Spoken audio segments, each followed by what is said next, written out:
particular functions. If it was at a simple workplace, we would say without supervision. I thank you.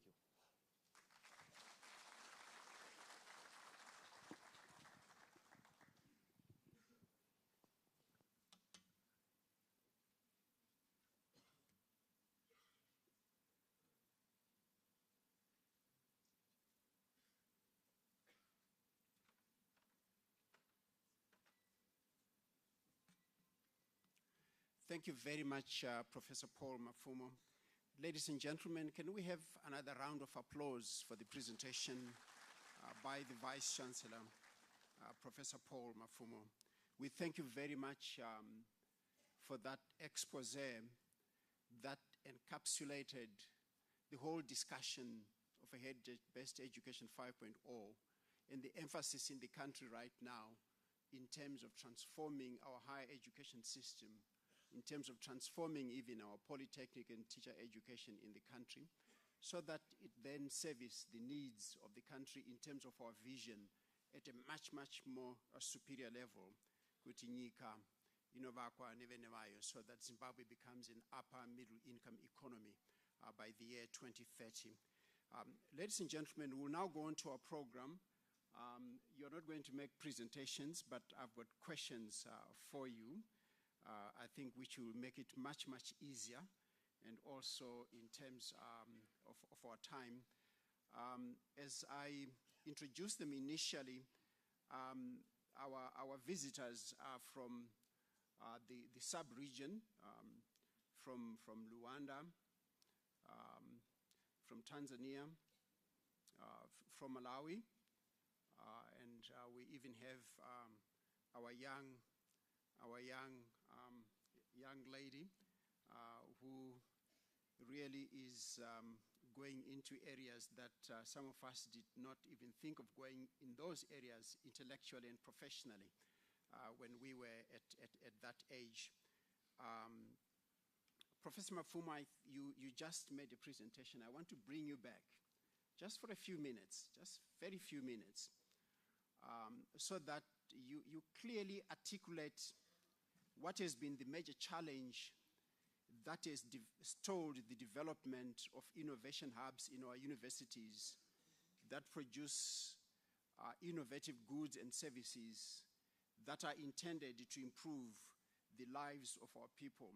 So I just wanted to just unpack this whole area of the innovation hub and the centrality of the innovation hub in terms of the transformation of higher education in this country, and more specifically, its transformation of the curriculum in our institutions of higher learning, so that we produce graduates that when they leave the institution, they won't be like me when I started to work to apply for a job, but for them to create the kind of jobs that we are all talking about, that will catapult this country into an upper middle income economy within a very short space of time. Just 5 to 10 minutes, Vice Chancellor. Thank you. There's a mic next to you. So you want to you prefer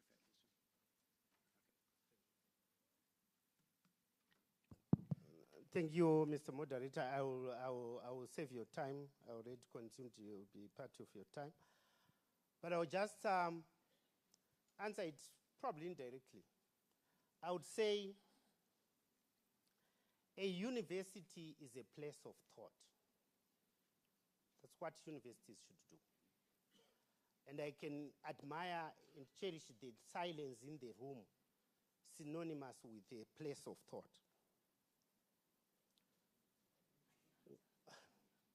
Where, through that gadget, it's not the only gadget,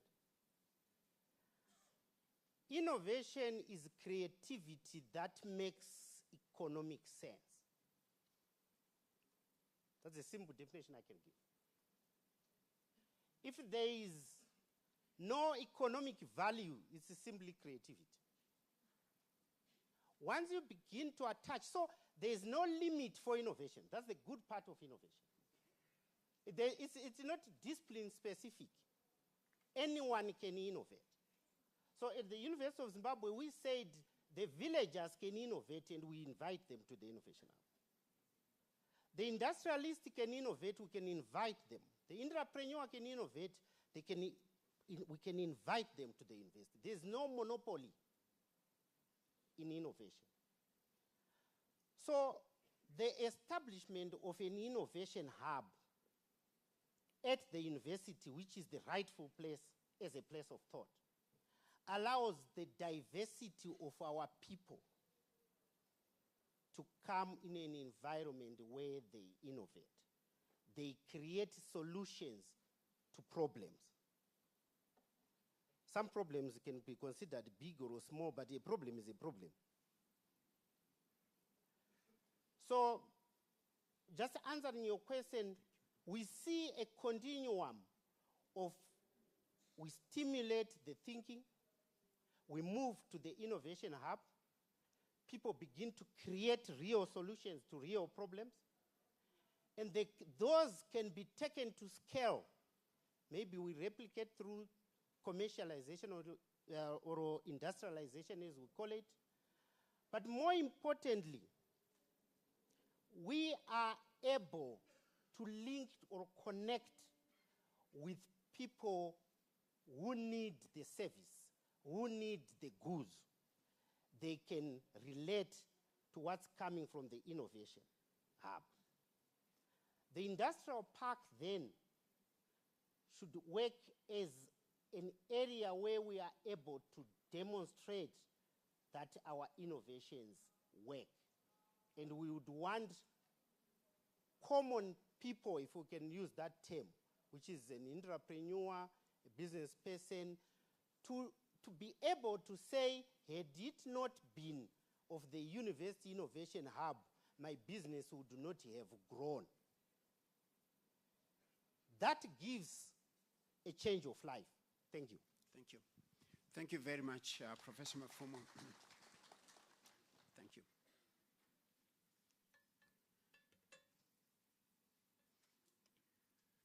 Ladies and gentlemen, for those of you that studied in this institution, I urge you to take a stroll sometime today or even much, much later to see that the appellation we call the University of Zimbabwe has completely changed.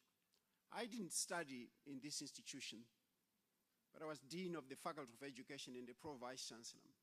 One day I walked into the Faculty of Education and I saw what the students were doing.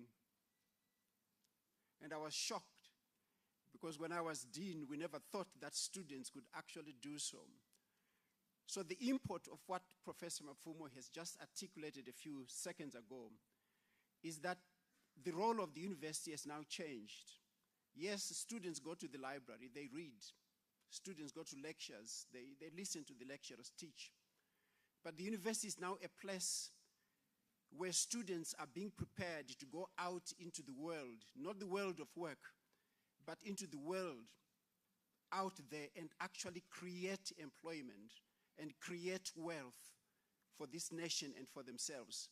So the university, this particular institution, has completely changed because of the role of the innovation hubs, where students go to their textbooks in the library, but move on to the innovation hub to put into practice and to do more research and more work in terms of what needs to be produced so that it can then be scaled outside the university. So the university has completely changed. Thank you very much, Professor Mafumo. I'll go to Professor Alois Mvuma. Most of our universities in the SADC region were established in the 1950s, this particular one probably 1957. So it's about 65, 70 years ago. The question is, what has been the main challenge or challenges in building the innovative, and one may even add, the innovative and transformative African university with a focus on science, technology, engineering, and mathematics that is essential for the industrialization and development of our countries. So the question is, have we now succeeded in transforming the African University, and in particular in transforming the SADC University, so that it is no longer trying to replicate or to be a carbon copy of the university in the industrialized West? That's the question. Thank you. It's probably better you can stand right here. Please come. Thank you.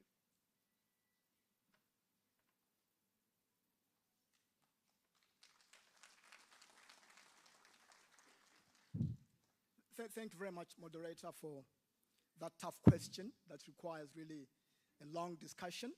I would like to appreciate for inviting me here this morning.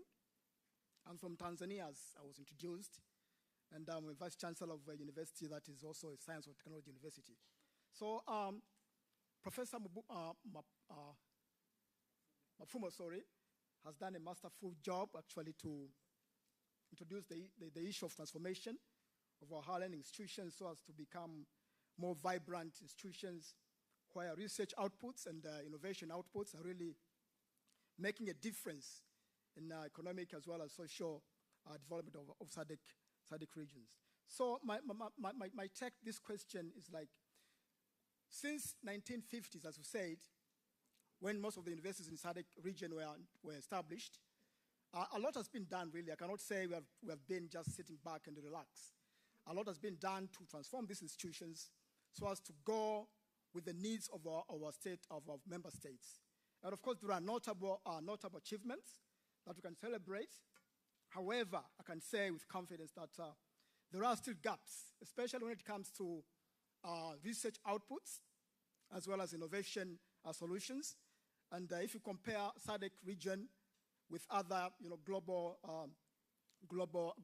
picture, the gap is quite significant. So the point is, despite the effort that I've been doing over the past few years or past number of years, they still need to make more transformation so as to meet our expectations as universities. So my opinion is that we have to really accelerate what we've been doing as far as transformation is concerned, and that acceleration calls for addressing 4 main issues. To me, this I would say, unless we address them properly, we cannot really move further in realizing the objectives of being established as universities. As one person said, I don't know exactly where I got that quotation. Somebody said, a university without research is a glorified high school. It's kind of funny, but I think that's true. Universities are meant to be places where we find solutions through research and innovation. Now, unless we really come up with really 4 issues that we have to address, we'll still be, I would say, exalted high school. So one of such issues is curriculum and pedagogy. Curriculum and pedagogy, as Professor has just said, Vice Chancellor of Zimbabwe University, there are issues surrounding pedagogy and curriculum, but also infrastructure and resources, collaboration and the partnerships, that's also the key. And the last and very important issue also is policy and the governance. Now, all these 4 issues really cannot be addressed by education institutions alone. There has to be collaboration. There has to be an agreed upon kind of collective effort from policymakers, educational leaders, we're the ones here, industry partners. This is extremely important. Industry partners, as well as researchers, so as at the end of the day to drive this transformation and ensure that we have a prosperous future for the SADC region. Now, I don't have time to go through all 4 in detail, but the first one that I would like to really to emphasize is on the partnership between industry and academic institutions or education institutions.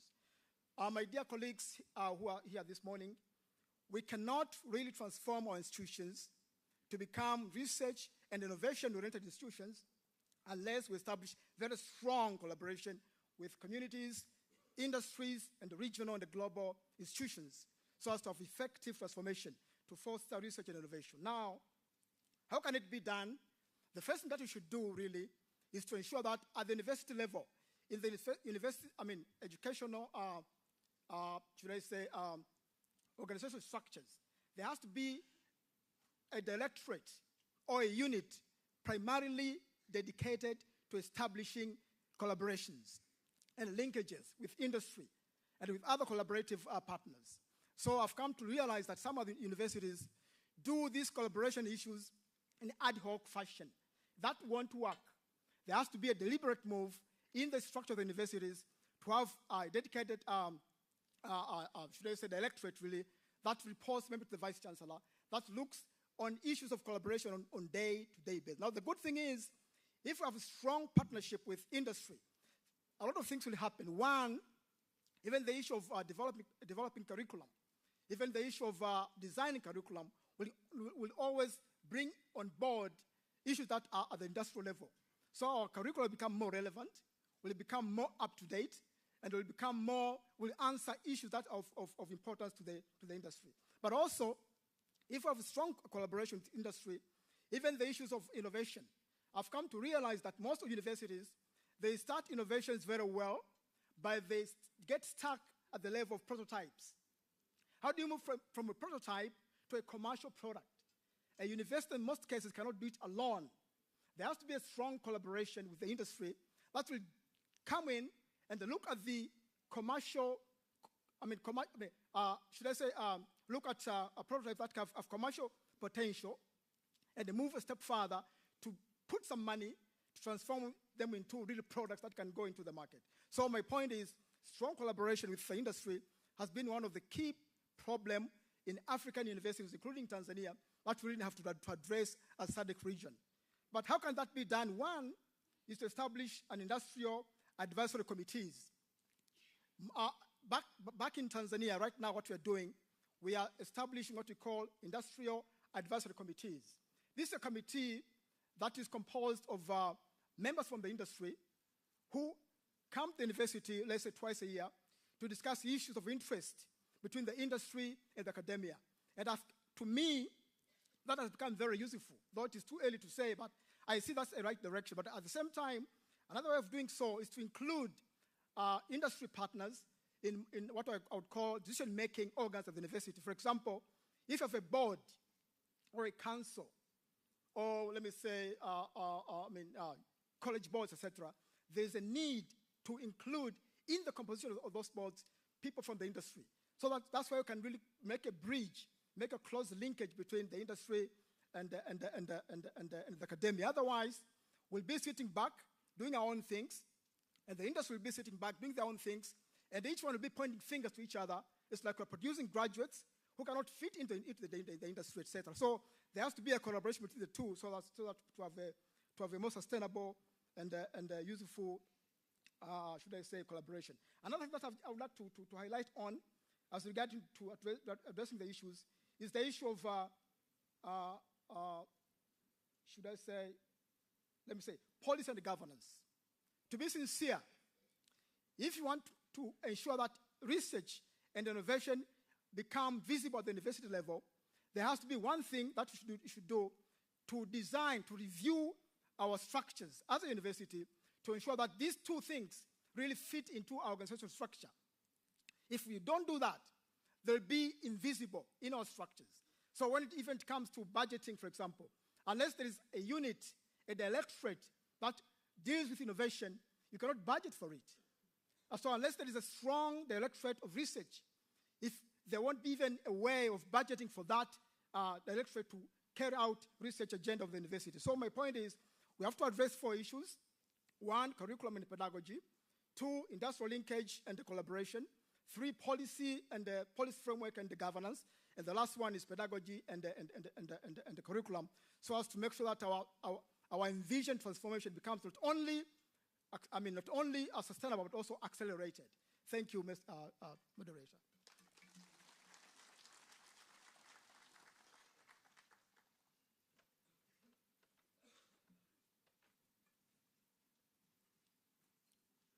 Thank you very much, Professor Vuma. Thank you very much for that expose of what's happening in our institutions and what is needed in our institutions to transform them so that our institutions are in a place or are able to make sure that they produce graduates that will fit in the world of work.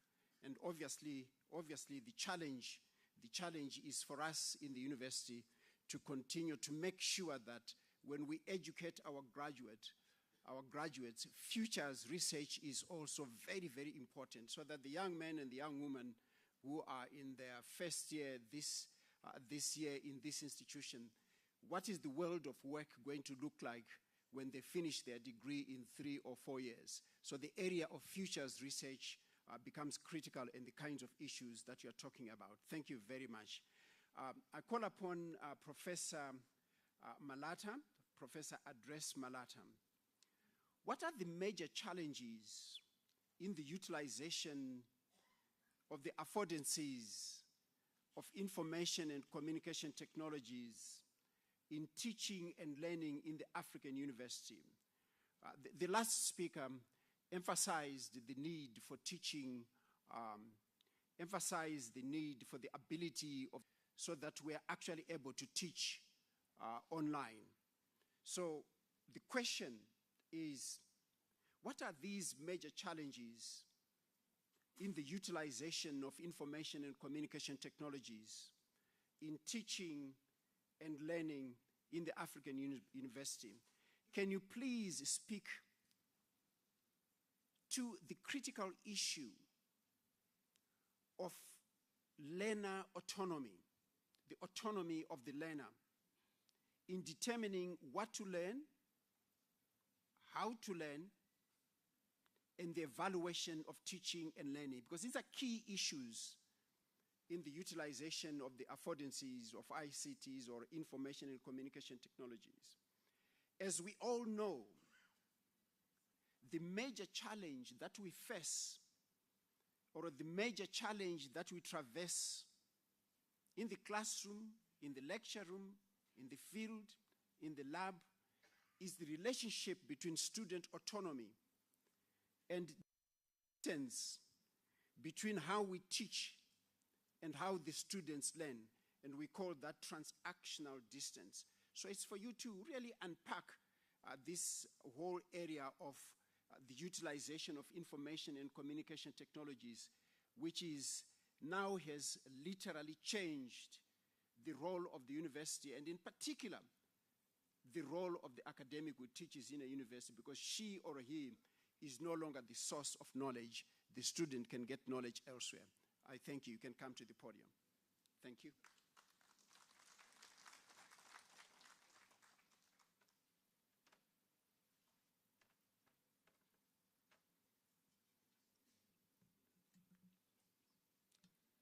So thank you very much, moderator. I think the question that you've raised, actually I think there were 5 questions in one question. But distinguished delegates, it's a very good morning to you all, and also a privilege for me to have been invited by Vice Chancellor of this university. I visited this university 2 years ago, and truly the presentation by the Vice Chancellor raises issues that SADC and universities in SADC region must consider. The issue of digitalization cannot be ignored now. Artificial intelligence is an issue for every country, and we cannot leave anyone behind. I do love the fact that we are talking about reconfiguring our curriculum in our universities. We cannot teach the way we were taught 40 years ago, 30 years ago. Our students come to our classrooms already prepared. They've already seen your notes before you even start teaching. So it means that each teacher, each lecturer must be prepared for the current type of student. What is happening now? We know that our young population has a lot of knowledge, but at the same time, we also know that there's hunger for information technology. Yet there's digital divide. Not every student in our countries has got a gadget. They also don't have digital skills. And yet, we don't want to leave anyone behind.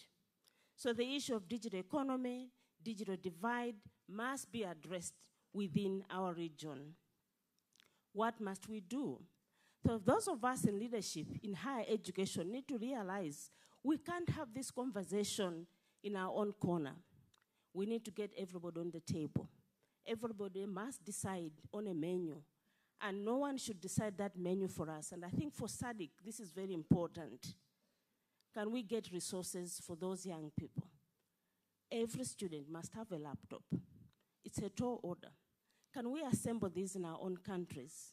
So visiting Jomo Kenyatta University last month, I realized that universities can actually assemble these gadgets. We don't have to buy everything elsewhere.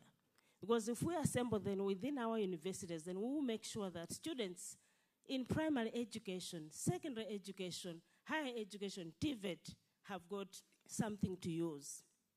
I also want to talk about curriculum. Our curriculum approaches must change.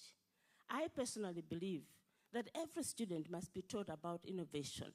Whether they're doing a program in chemical engineering, medical microbiology, African musicology, they must know about innovation. Beyond innovation, they must also know about entrepreneurship, because the jobs are not there. We have a shrinking job market. Private sector is not growing at the rate we all expected it to grow. So our students should not be taught to look for a job. They must be taught how to create jobs. And I know that students in my own university, because we decided for every curriculum, every student must know about innovation and about entrepreneurship, they do get jobs sometimes even before they graduate. How do we bring digital divide into a solution? Because it's a challenge for each one of us.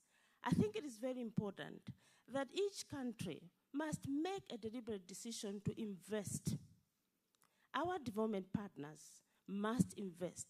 We need to tell them what we want, because many times when we have projects, these big projects, these development partners will decide what they want us to do. But I think it's high time that each country must make a decision. This is what we want, and make sure that no one is left behind. So because this was a loaded question, I also want to say this, that many times when we're discussing about higher education, we do forget that we are at the very end of the whole trajectory. Pre-primary education, we need to start there. So the curriculum there needs to change. Innovation, entrepreneurship, age 2, age 3, our children must start learning about business. They're going into primary, teach them about business. So I think that even when they are in a secondary school, they can actually do business, sell airtime to their colleagues. You're already inculcating in them an entrepreneurial spirit. So let's not just look at higher education.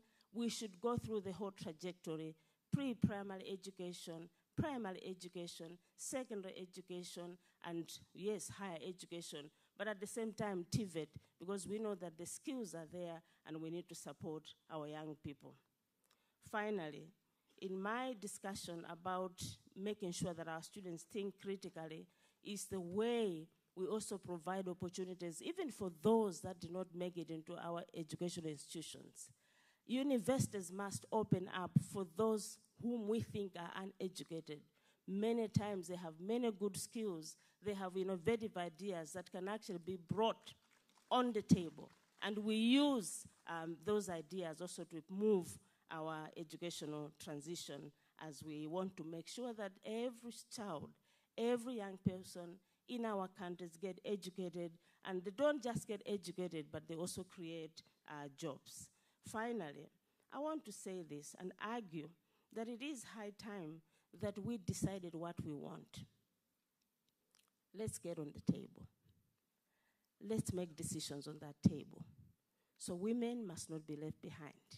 The marginalized must not be left behind. They need to be on the table. They need to make decisions. They need to know how to critically think and also speak, because many times we don't speak out, and so people decide for us. But I think SADC has grown, and we see a lot of development in our member states. We can do things for ourselves. COVID-19 taught us lessons. Each nation became an entrepreneurial nation. Each nation was very innovative, and universities in SADC brought out a lot of innovations that actually are now on the market, not just prototypes. So we can do it. It is possible, but let's not leave anyone behind. At the end of the day, my arguments for this presentation are that when everything is said and done, what difference would our universities make in our nations for our people? And beyond our nations, it's also the world. Thank you very much for your attention.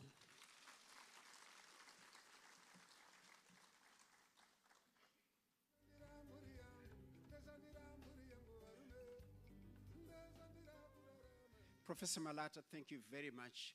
Ladies and gentlemen, just a small message that I want to put across, especially to those of us that work in this country in the business of the provision of networks or the provision of ICTs.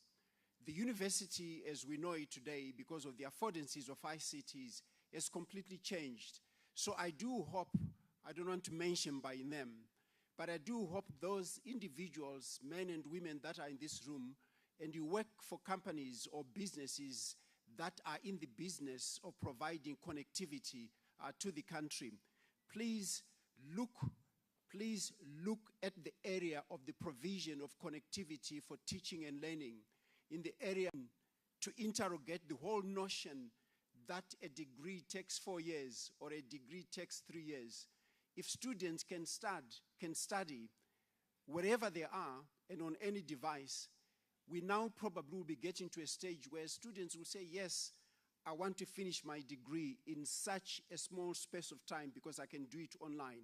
Most of you are very familiar with the changes that have taken place in our higher education, that we are now program-based, and students can take these programs at a time when they are ready to do so and be able to finish their degree program in a time that obviously did not even exist during the time most of us were in our universities. So I'm making a passionate plea to those of us who are in this business that higher education today has been transformed, and it will continue to be transformed if we lower the price and the cost of connectivity. And most importantly, if we lower the price of devices that our students are now using in our institutions, whether it is a laptop or whether it is a cell phone or indeed any other device that they use for learning. So my plea is to look at you people that are in the business of providing connectivity, in particular,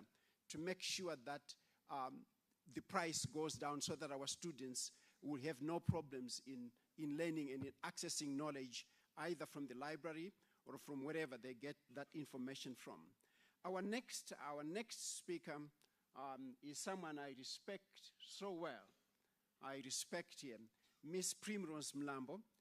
Miss Mlambo, can you please articulate the challenges that are faced by youths, especially females, in accessing university education, especially in science, technology, engineering, and mathematics, or the related disciplines and careers?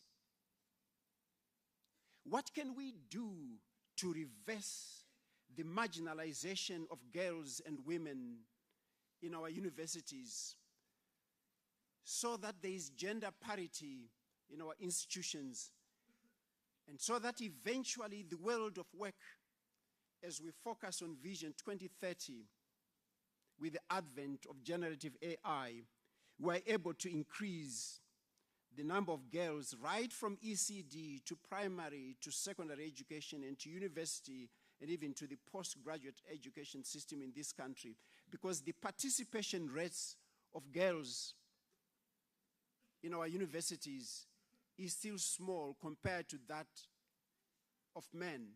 Why? Especially in STEM-related discipline, because they are underrepresented at the primary level, at the secondary level, and obviously in their first years.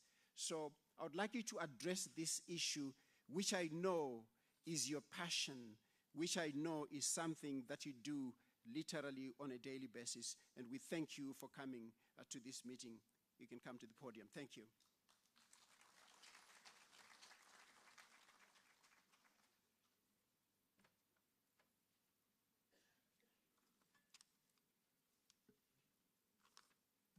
In the quintessence of a true student, you find I have some notes and a pen to refer to. and I'm hoping that I have some of my audience members also taking notes. Good morning, everyone. All protocols observed. So, to bring light to exactly why we're here as a panel, I shall bring, or shed some light rather, to our 7th SADC Summit panel discussion theme.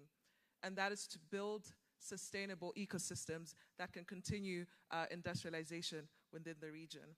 And so being amongst my fellow professors here means that as a region, we are ready to include or form rather an integral part of the youths towards advancing us towards this future that we have. And so as our speaker then said, challenges that the youths are facing are not necessarily restricted to just the region. So I will firstly paint what it means to be a youth currently globally, and also what it means to be a youth within the SADC region. There's 1.8 billion of us in the world, and we face similar challenges, irregardless of the geographical divide or our cultural differences.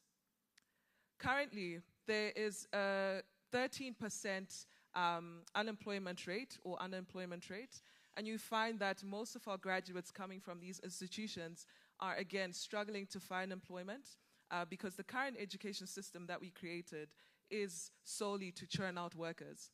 And so agreeing also with what Professor Mapfumo then articulated, that with the model that Zimbabwe is bringing forward, we are not focusing on just the theoretical aspect of education, but rather churning out people who can innovate to industrialize. And so you'd find that most of our curricula and the revamp that is taking place is starting to include an aspect of innovation in all the disciplines. And so personally, being an engineer by day and an innovator by night, I do not come in my own capacity, but in the capacity of the youths that need to be empowered, that need to be capacitated in order that we take up the roles that the 21st century job market demands that we have. And so there's a tried and tested way of how an economy can industrialize, to bring us back to why we are all gathered here. And if you're writing notes, this is an equation. And so being an engineer, I thought I'd include an equation in my talk. The youths are an integral part of the system. However, we cannot do anything unless we have the support of our leaders, the vanguards of society. And agreeing with what my fellow professors here mentioned, in particular about the heritage-based education 5.0, we need to channel both the youths, the males and the females, into a quality education system such that we produce highly skilled human capital. Now, these are the actuators that can drive us towards industrializing further in our region. And so the challenges that you'd find, particularly concentrated within the sub-Saharan region, are that we as females are still, in certain parts, victims of bad culture. Most of our young girls are victims of early childhood marriages and gender-based violences, such that you find that most of them are not progressing into higher education learning. And so you'd find that us being represented today, both in the female capacity and in the youth capacity, is showing that SADC is ready to integrate us into the necessary roles that we need to take in order to take our industrialization and economic empowerment forward. Because the youths present a time element. They present the sustainability of all the work that we stand here to want to achieve, so that we can not only inherit the benefits of economic development now, but to sustain that to the next generations. And so bringing the issue of gender disparity, I'm glad to see that we are well represented here as females. But in light of female or women empowerment, let us not forget the boy child as well. Because you find that gender disparity can come in its different forms. And at the moment, if we tend to go to the extremes of only wanting to empower our women while neglecting the boys, we turn the challenge or the problem over its head. And we have to start from scratch in future, where we'll be propagating for male or boy child empowerment.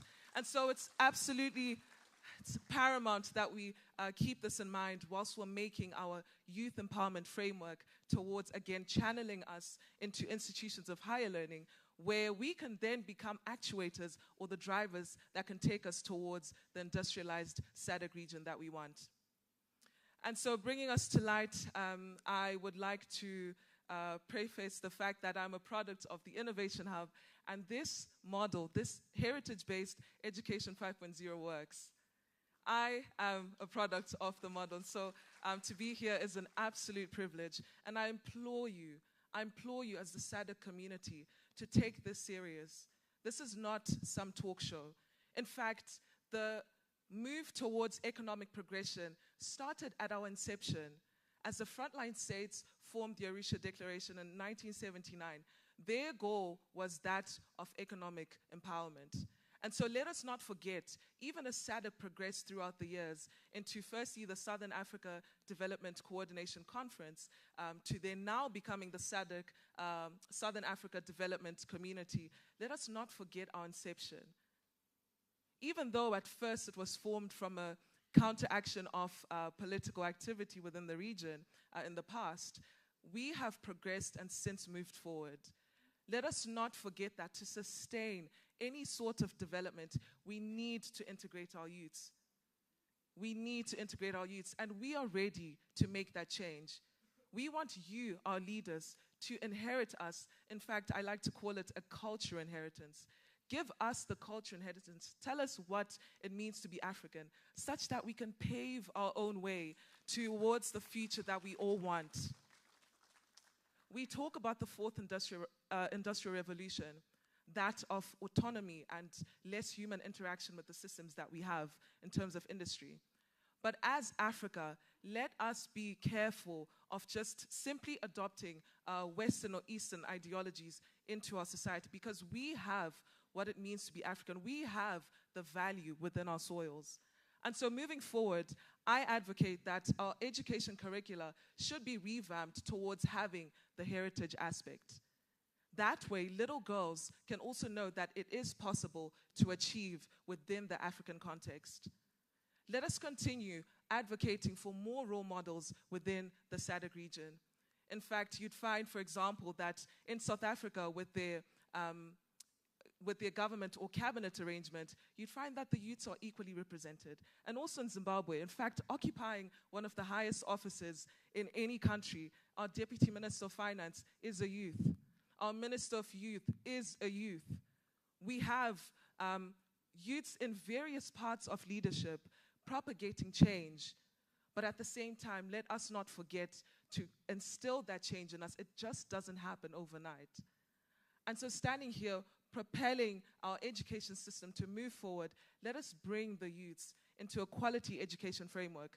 And let us not just talk about it, but let us bring our countries or our states to account. Let us have timelines as to when we want to achieve certain things and not just talk about it. There's various frameworks that exist that talk about youth empowerment.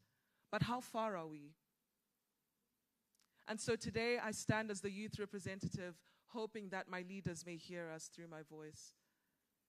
And I pray that these discussions will go forward and will stand as the generation that got it right. Our next generations will look back at today and say that these are the leaders that got it right. Thank you.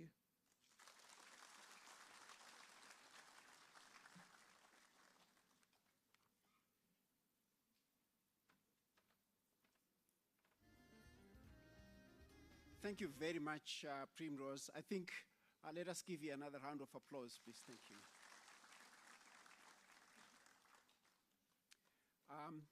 The next question is for Professor P. Nyarango. How do we map out the research policy matrix? The research policy matrix. And the nexus between social science, quantitative research, and mixed method research in developing utile or important knowledge systems in our universities that are critical in the industrialization of our societies in both the short and long term. So the crux of that question is about the role of the university in terms of conducting research, whether it is policy research or research that is intended to improve the disciplines, both in the social sciences, human sciences, the physical sciences, so that our graduates, when they come out, they have the skills, the knowledge, the competencies, and the attitudes to go out there and question everything that is in front of them, especially in their professions. So if you could unpack this issue for us, because it is right at the center of where we want to go as a nation.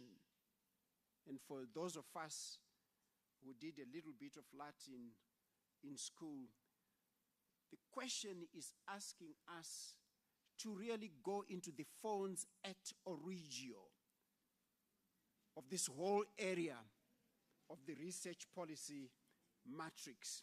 Thank you. You come on the floor. Thank you.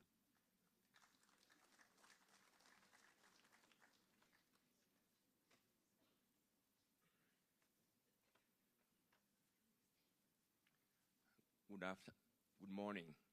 I didn't know that when we were invited, we would also be tested. Because we were asked to make to talk about specific areas using probably PowerPoint, which I don't like, because it keeps knowledge in compartments. And now I've been asked to talk about a very interesting area. To come to it, let me just pose to you 4 questions, because they are at the heart of research and the nexus we want to develop. Do you know that there have been 3 scientific revolutions around this issue as we stand today? The first one started when those guys left Europe and went to new lands in the US. They decided that science is important. And for them, they wanted science for the purposes of knowledge that is capitalistic in nature. You keep it to yourself. You transmit it to whom you want to transmit. You keep it in the papers. It doesn't translate to the public you serve. So they started by doing differentiated universities. A university basically for science. And the first one listed is Johns Hopkins University, 1876. And that belief in the elitist research for the purpose of making us professors feel great, or for industry to create products that they can be ahead of everybody else, was the model. Then came the Second World War. Europe was devastated, and they needed to reconstruct. Research, again, was important. But again, this research which was being done, and it was essentially answering to the wishes of the industry and not to the people, essentially. At the heart of this was Europe. Europe was at the heart of it, with the US. But come 1975, the new entrants came to this race who are thinking a bit differently. And they are looking at research as research as has been looked at previously, but they are bringing a new dimension in the nexus, the Chinese.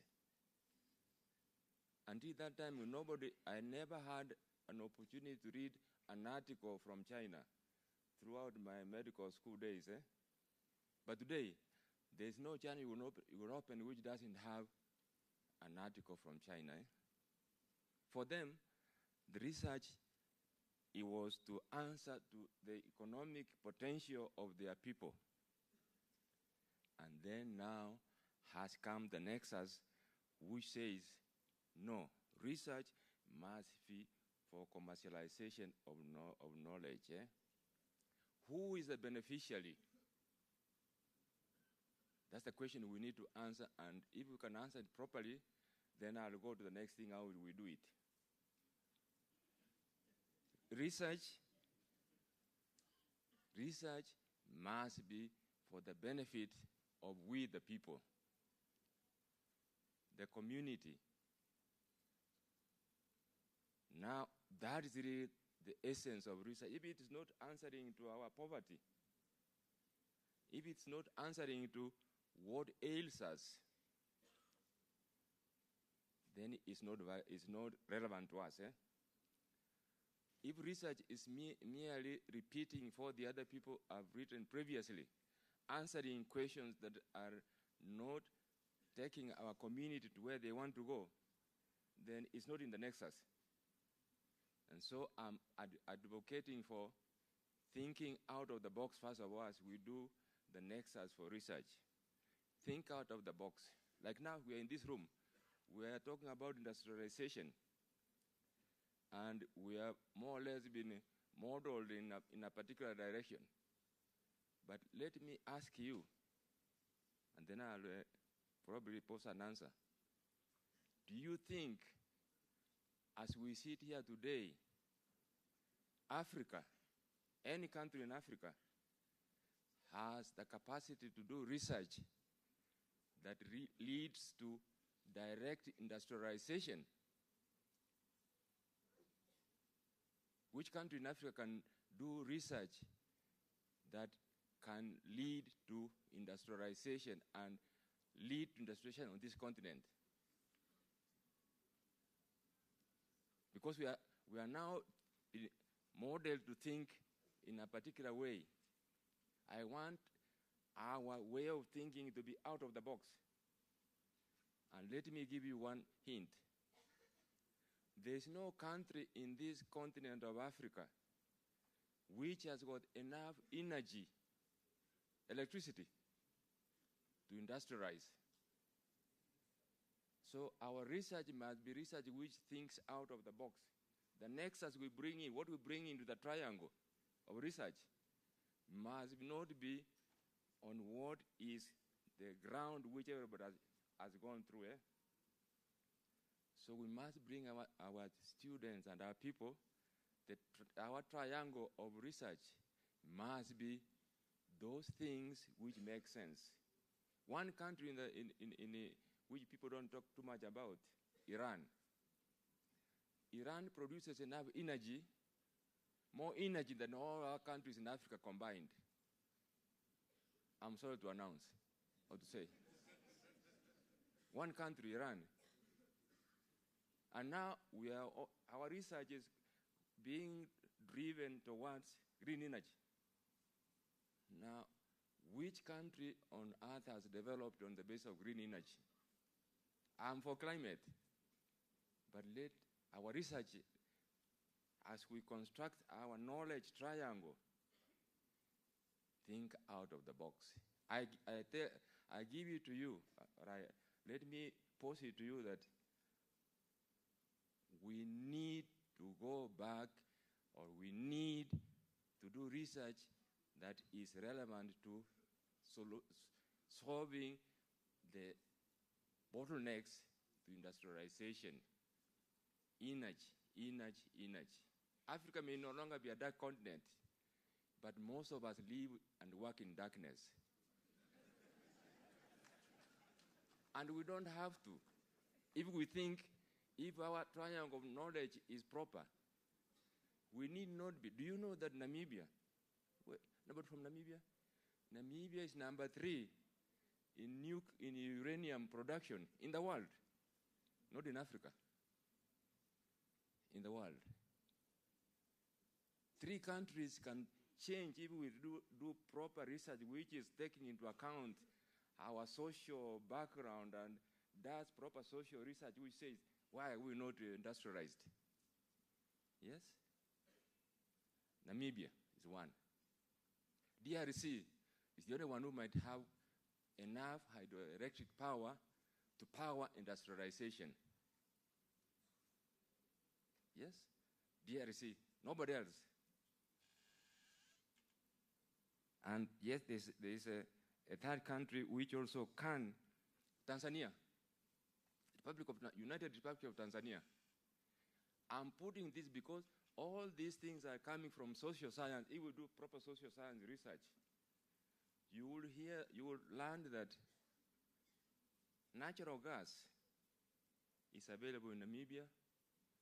Natural gas is available in United Republic of Tanzania, but it's not part of the equation we are discussing under industrialization, particularly when we don't have enough energy.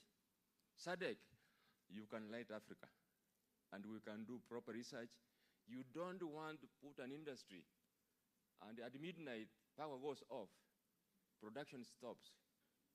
You start research, and you put your ingredients, and you want it to run for 24 hours.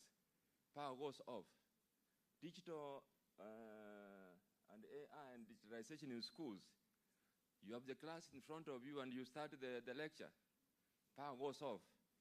Where are we going? I'm sorry, I'm saying as we interrogate the research that we do, let us be free from the orthodoxy or the tradition of how we come to answer questions and which questions we answer. So that's the number one. Energy. Africa is here in darkness. So let us light Africa. SADC, if you cannot do anything else for industrialization, give us energy. You hold the light, and we cannot go far without sufficient, even our research cannot happen effectively without energy. I'm saying what I'm really appealing for in research is freeing our students, community, to generate the questions for research.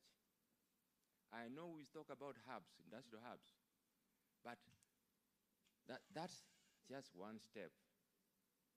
I want University of Zimbabwe, you have taken the lead. Please go the next step. Move the apex of innovation and research to the point of forming, holding private companies and subsidiaries to which your students and your faculty are owners. That's when we will talk about commercialization of knowledge.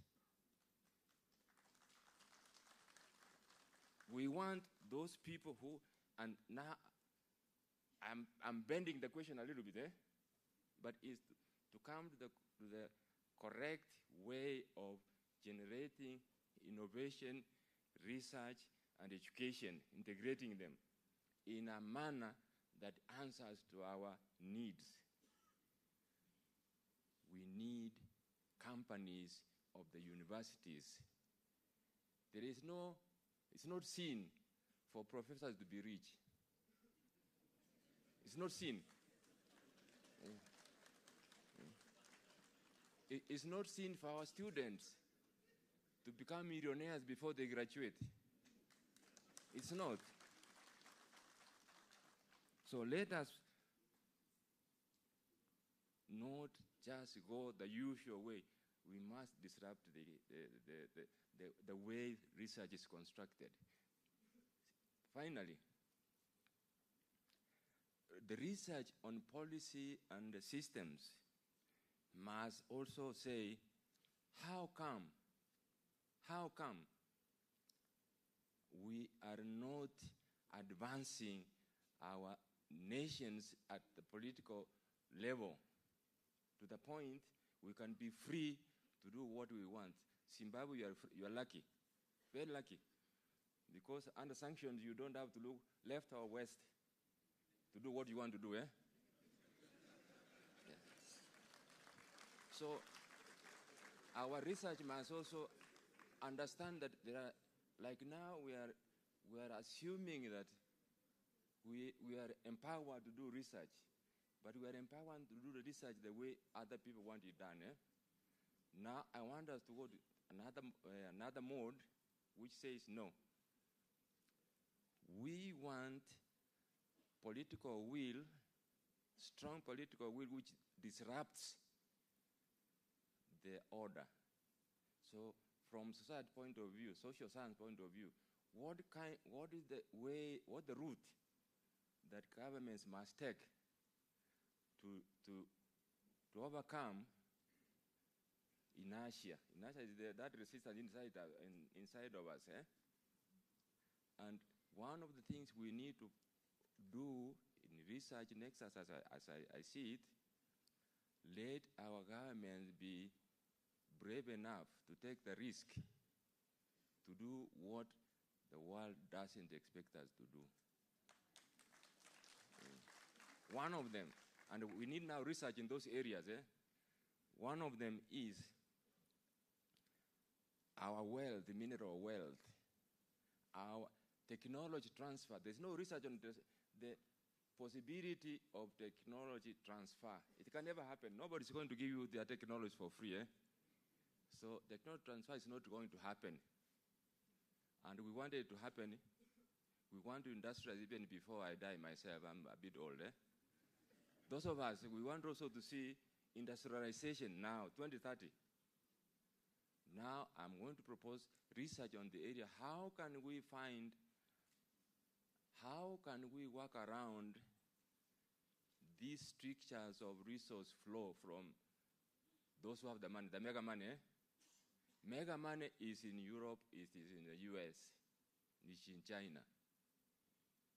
We need it here. We don't want it in cash.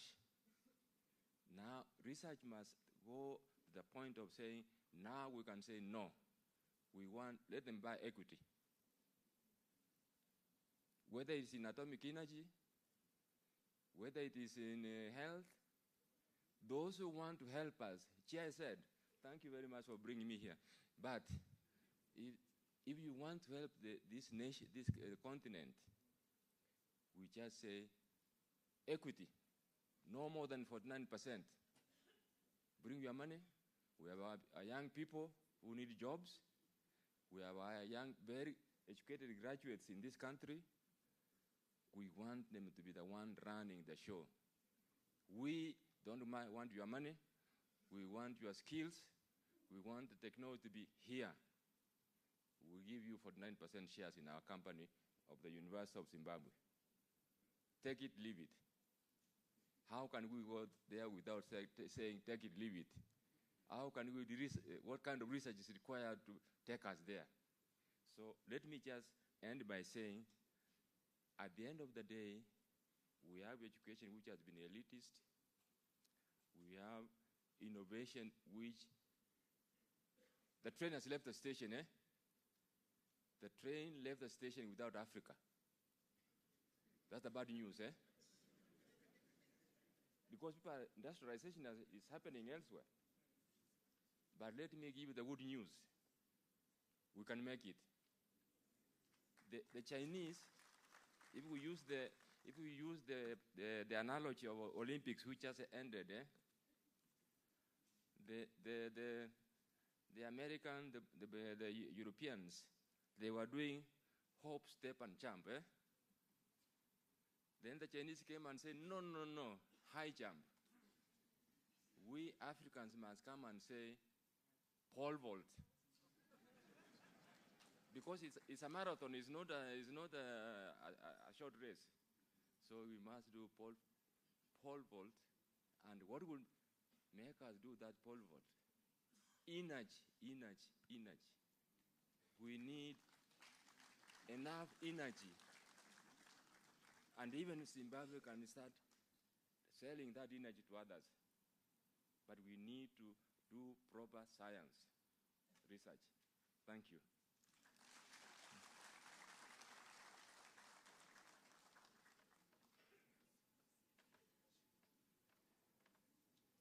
Another round of applause, ladies and gentlemen, for Professor Nyarango. We will continue with our last speaker on the same theme of investment opportunities for industrialization, but with a particular focus on funding the university. So, Professor Carlos Francisco, what advice would you give the universities in the SADC to rethink how they resource the African university financially? A few people sitting in this room this morning, when they came to this university, they were getting an allowance that was enough to such an extent that they could send a brother and a sister to school. So the question for you, Sam, what investment opportunities? This is a discourse that is not germane to the university. This is a discourse that is not common to universities. But if these universities in the SADC are to survive, we really have got to recenter the discourse of a university leadership talking about investment so that they can put a pile of money somewhere for the university so that that money can actually be used to top up salaries, to buy equipment, and to build a university. So if you could assist us in unpacking this particular topic. Thank you, Sam.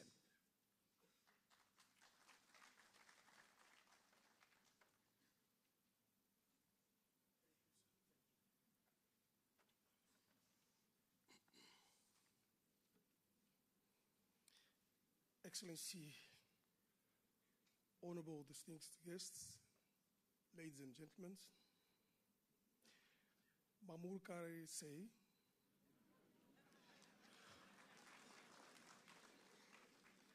habari za asubuhi, sambonani, molweni,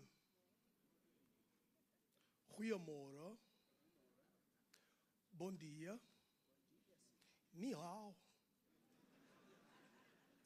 buenos dias, salve, dobro dien, goedemorgen, buongiorno, bonjour, good morning. Hope all greeted. I'm hereby to represent our Vice Chancellor, Mr. Alfredo Buza. Because of scheduling reasons, obviously he couldn't be here as the Vice Chancellor of the University of Luanda in Angola, and is very grateful for the invitation. Thank you, University of Zimbabwe. First of all, I would like to highlight a couple of points which we can link up to industrialization and university. And I'll start with a few points as follow. First of all, the infrastructure deficit, the joint forces within public and private sector in terms of local investment,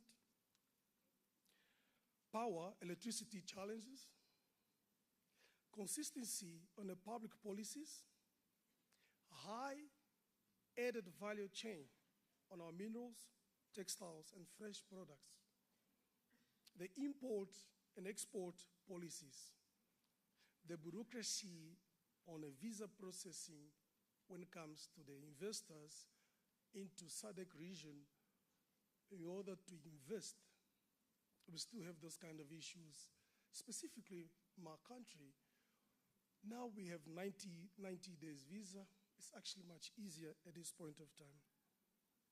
Also, we need to invest in tourism infrastructures. Our region has no longer needs to do many studies. We need to put our hands on. We really need to put our hands on. SADC is a very stable region, very stable region. Besides the peace process, which our president, Mr. John Lawrence, was very much involved on, as they started at the beginning of the month on DRC. And lastly, we also are involved in the peace talk, or actually the stabilization in Mozambique. If we do that, the investors obviously will trust us. They'll feel comfortable to invest in our region. SADC region has many natural resources. Instead of importing, we should export to those countries. It will be a great opportunity for investors to start creating a small industry close to rural areas, a field which we can plant products for farming. Example for our investors here in this room, in Angola, we have a couple of difficulties. People do production, in farming, but then again, they have a difficulty on outflow the products. So they end up getting, the products actually end up getting messed up, sorry for my French. So we need to have such investors to look into that. We can start off with a small industry in order to help us getting through that. Example, China and Brazil, they've done it very well. They started a small industry, then obviously they expand to bigger ones. We can start off with countries such as Angola, Congo, Malawi, Zambia. In Angola, we have a special economic zone, which is actually working very much okay. You find in this economic zone a small couple of industry which can actually move the economy going. We're starting like that. As you know, Angola is actually quite new kind of a country when it comes to industrialization, besides the oil field. Yeah. From that, we should look into the retail marketing, invest in supply chain efficiency by training and involving the youth.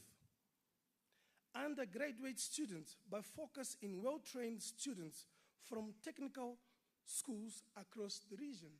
Not necessarily look into the university, but look into technical schools. There, we can actually bring up the youth and send them into the industrial areas to work and start making money out of it. Remember, being in Africa, being an African, is not as easy as being a European or Asian. For you to graduate in Africa, it's tough. It's really tough. And you actually have to pray to God to be graduated. Regarding to the infrastructure, the SADC region, we have economic growth which require a significant investment in infrastructure such as roads, railways, ports, airports, telecommunications are essential for boost the trade connectivity in the region. The companies which operate in the civil construction, engineering, and information technology have a unique opportunity to participate in developing the modernization of our region. Example, in Angola, at this point of time, we're investing heavily through the Lubito corridor. I don't know if you know about it, which will link up 4 countries from Angola, link up to Zambia, to DRC. Remember, Angola has got a port in Benguela, which is the south of Angola, which the train, the railway will go from there, is going to pass through those countries. In other words, Zambia does not have the sea, Congo on that side either, so they will obviously go through that corridor. It's extremely opportunity for investors to look into that in terms of logistics, distributions, and so forth. Also, just to actually bring up to here, we have a strategic plan to take away the whole Joburg international airport business into the new Angolan airport. They just built up a new airport. At this point of time, it's not open fully, but we have a plan in 10, 20, 30 years down the line to make sure that we are the hub of Southern Africa by using this new airport. No applause, Jesus.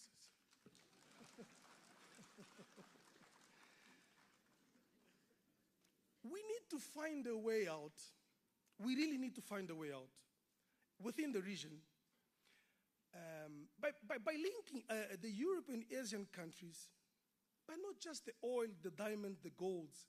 We always speak about oil, diamond, gold. No, just focus on our raw material to add high added value and create a strong partnership, not just with the BRICS, but with small entrepreneurs around the regions. Also, we should take into consideration the retail companies across the region. For that, we need to implement efficient distribution process and expand, which I'll call as from today.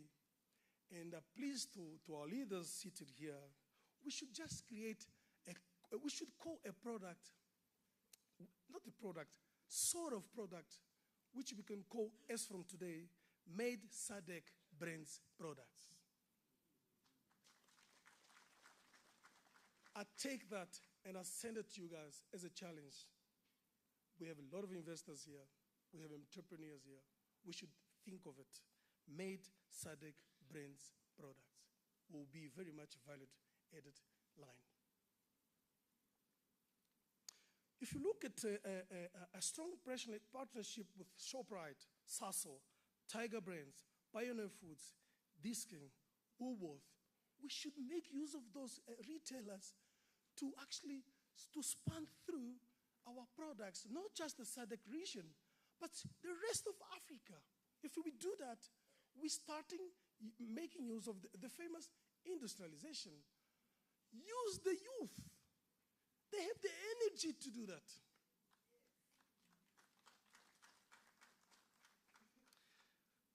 Then again, the agriculture plays a key role in the regional economy, providing many rural communities with livelihoods, business opportunities. SADC has a vast arable land and great diversity of natural resources. Investing in agricultural projects such as growing grain, producing processed food, exporting agricultural products with a highly profitable and renewable energy.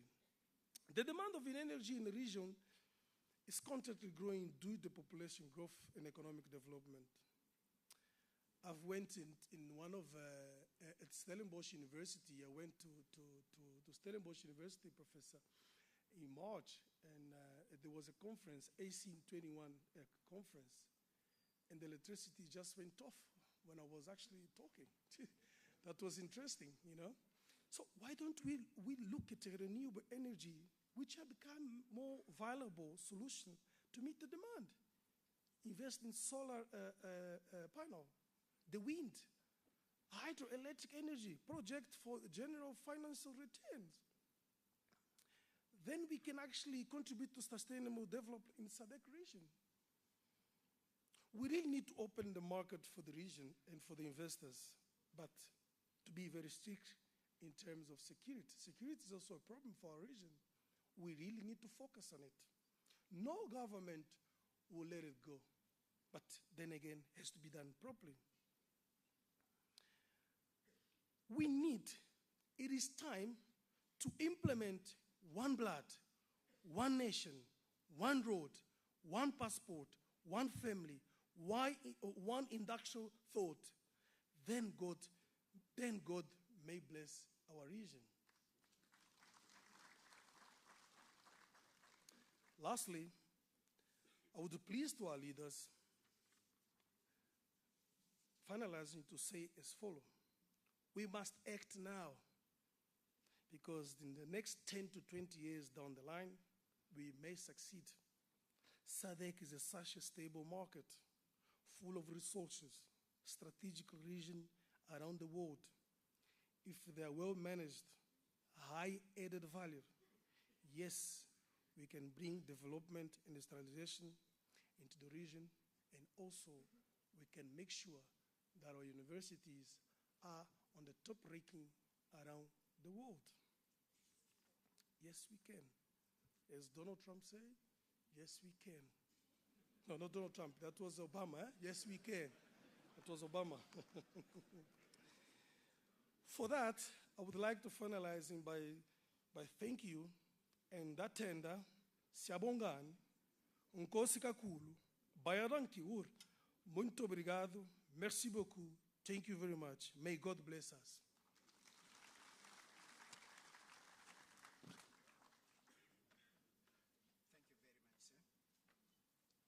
Colleagues, we have listened to excellent presentations by the 5 colleagues.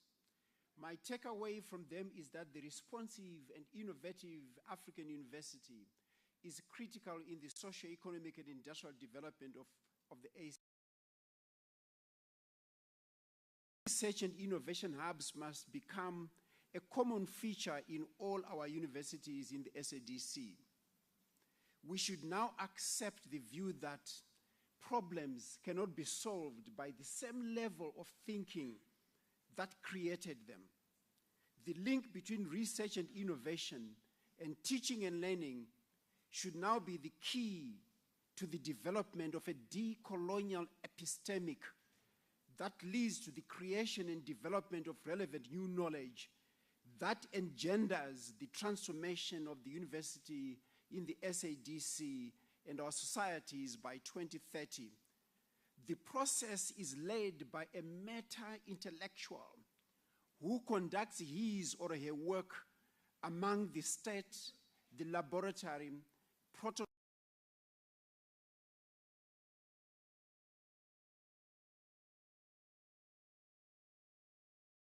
university, and what Michael Gibbons refers to as the new production of knowledge in our universities and tertiary institutions that is intra, and multidisciplinary across the board, because learning is an interplay between the local and the global.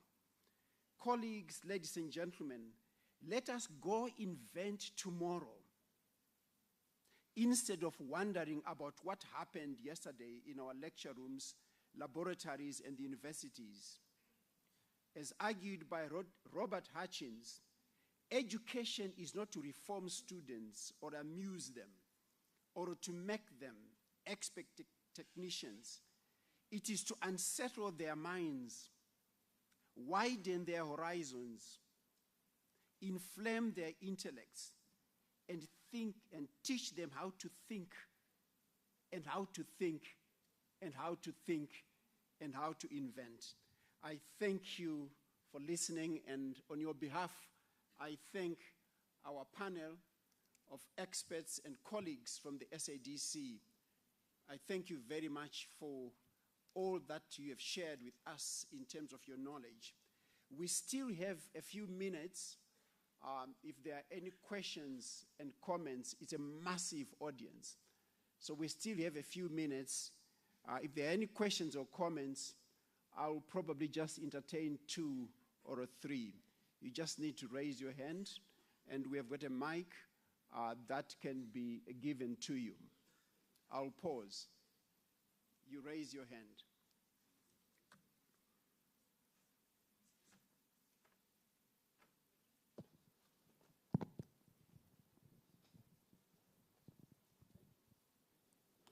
Thank you very much, Professor Jimbo. My name is Torirai Moyo, Minister of Primary and Secondary Education. I have a question to the panelists. What must SADC do, or what must be done by African governments to retain intellectual minds who are pioneering or championing innovation? We have seen a number of students who have made some innovations in Zimbabwe, and have been given scholarships. As I speak, I have one student in Mad South who has been given 15 scholarships, and he will proceed either to the US, to Canada, to Europe, where he is going to continue with the innovation. Eventually, he will be offered citizenship there and will eventually work there. And nothing to benefit us as Africans. What must be done by our governments to retain such intellectual minds so that they are going to do that innovation here and develop our countries? Thank you.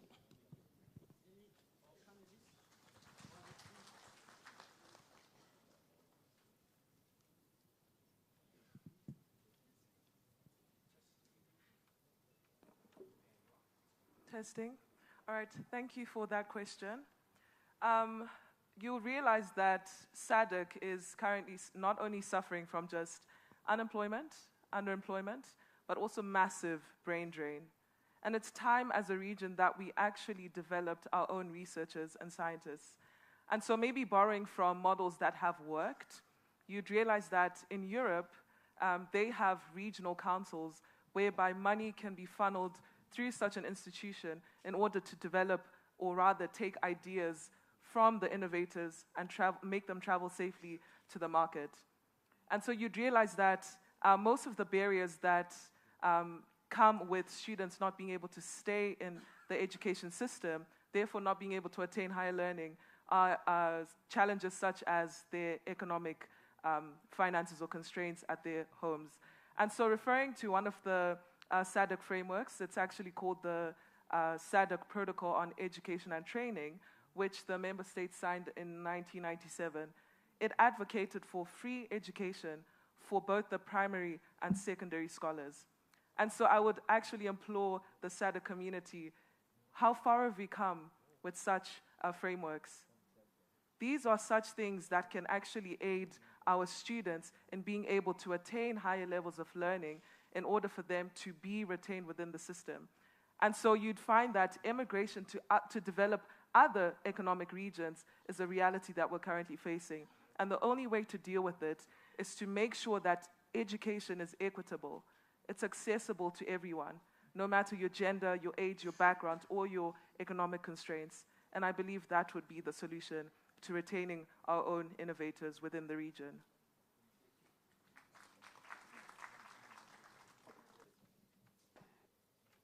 Can we have just one more question? Maybe two. Moderator, I just wanted to make another point. So I'm from Malawi. We have a case of a young man, Kankwamba, a boy who harnessed the wind. He actually left Malawi for the US, but is now back. Creating an environment for these young people that have got innovations within our member countries is possible. And I think that's where we also need private sector involvement. Private sector needs to know that if they invest in innovations that are happening within our countries, the input, the output will be greater than allowing someone to go away. So the fact that Kankwamba came back to Malawi is a sign that our countries are now ready to promote our own innovators. Remember what I said in my presentation. It's not just about those who are educated. There are many people in our countries that never went to school, but are very innovative. They have great ideas that can develop our nations. Let's create that environment. So universities too also have a role. We should open up, allow these people to come into our innovation hubs, and then we develop add science to what they're doing. But at the end of the day, there has to be investment, and private sector has a role to play. Let's get out to private sector. Let's get them on board. If they don't come to us, we should go to them so that we can promote development of these innovations in our own nations. It's possible, it can be done. The past is gone, we're looking into the future, and the future is possible. The future is bright for SADC. Thank you. Thank you. You can go ahead. If I could, Go ahead. If I could add up one more point, if you allow me. I think there's also a need to have,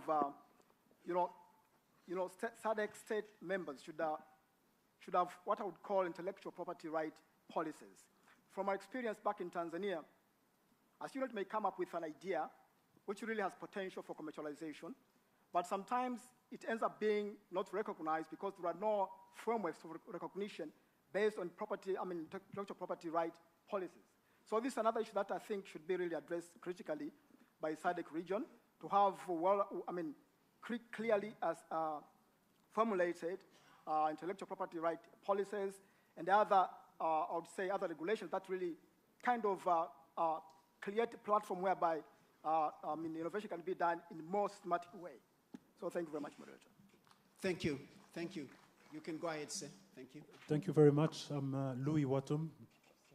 I'm the Minister of Industry of the DRC.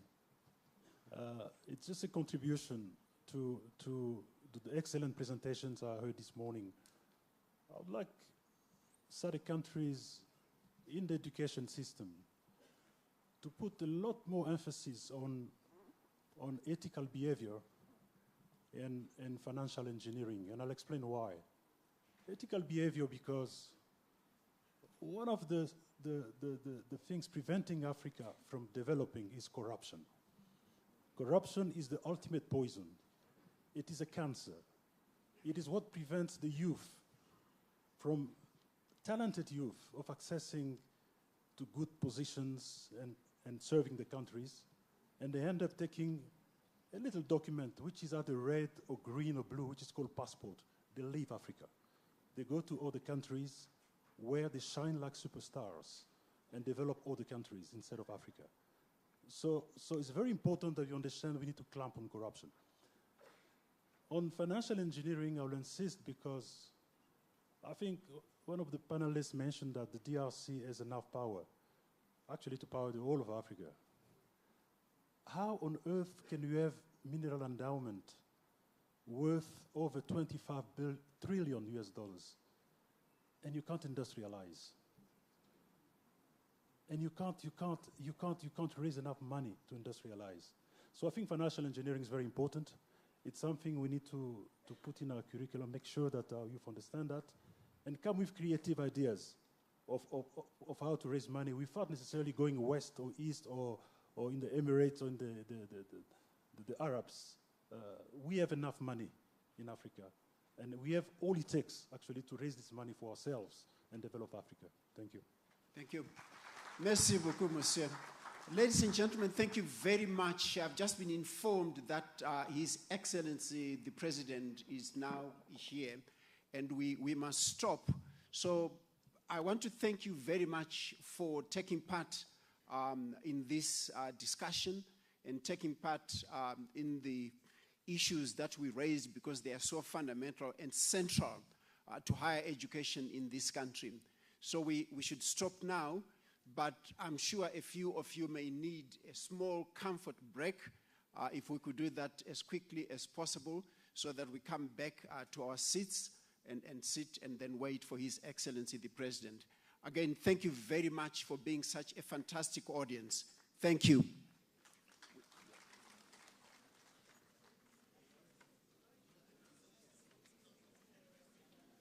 Okay, ladies and gentlemen, if we may pause where we are so that I give us instructions. Thank you very much. We didn't put our hands together for Professor Jimbo, the panelists. As we transition to the next part of our program, allow me to implore us all. It is advisable that we remain here. HE will be coming shortly, and we want to avoid congestion. We will again need to be scanned for security reasons on our way back. So if we all leave the main auditorium, we are likely to cause congestion. If you really need to take a short health break, please do. You use the back exit for our ablution facilities. They are right here to my immediate left, but you need to use the back exit. You go all the way around, and you will find the first door on your left is the gents, and the next door is the ladies. So once again, I kindly request that we take our seats so that we wait for the next program. May I kindly request our Asset Protection Department to come assist us in terms of reconfiguring our stage for the next part of our program.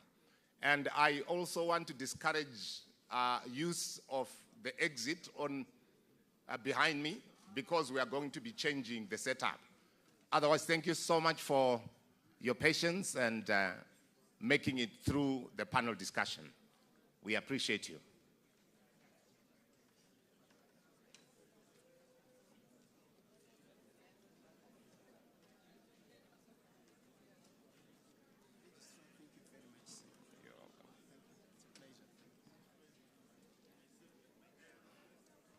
Once again, I will insist, ladies and gentlemen, let's remain in the auditorium.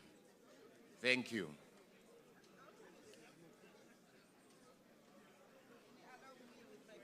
Yes. Oh, yeah, please. You need to pay some taxes here. Okay.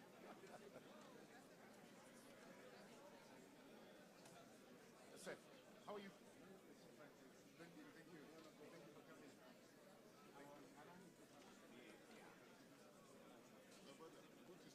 Oh, yeah, please.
Sorry, ladies and gentlemen, if I may have your attention.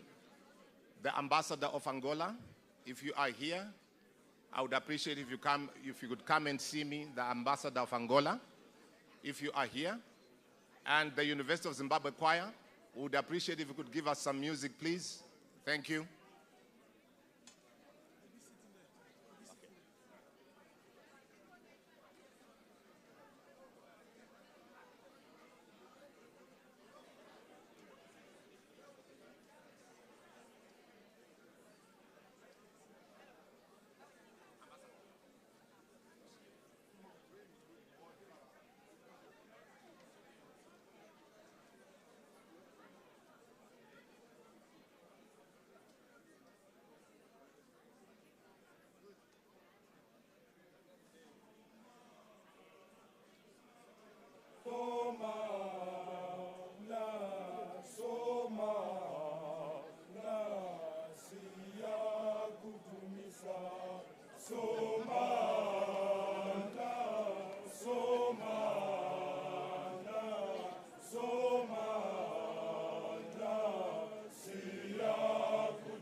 Sound check, testing 1, 2, microphone check. Sound check, testing 1, 2. 1, 2, mic check. 1, 2, mic check. Testing 1, 2, sound. Testing 1, 2, sound.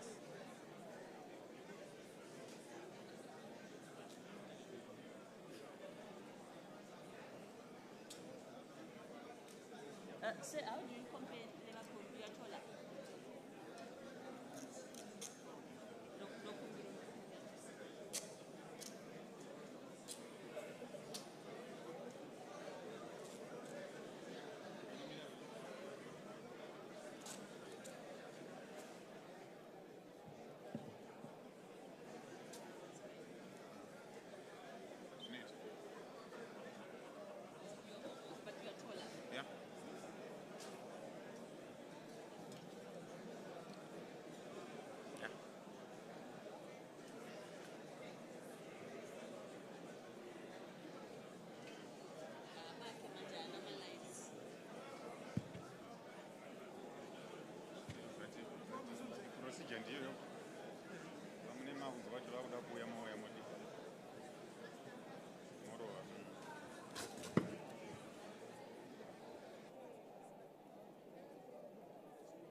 can't do anything about, right?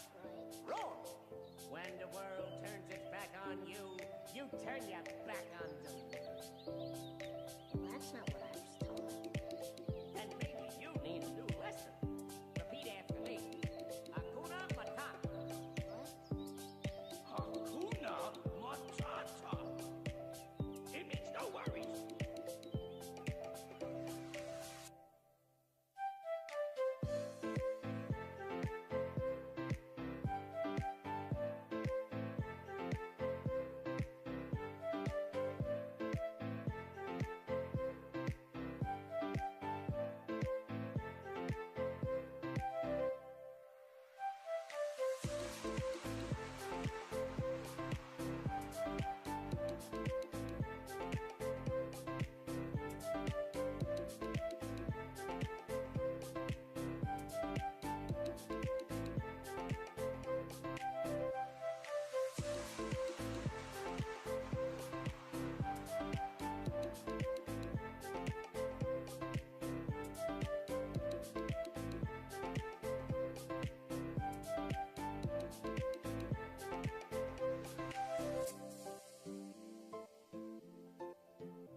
Repeat after me. Hakuna Matata. Hakuna Matata. It means no worries.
same old thing that keeps me around.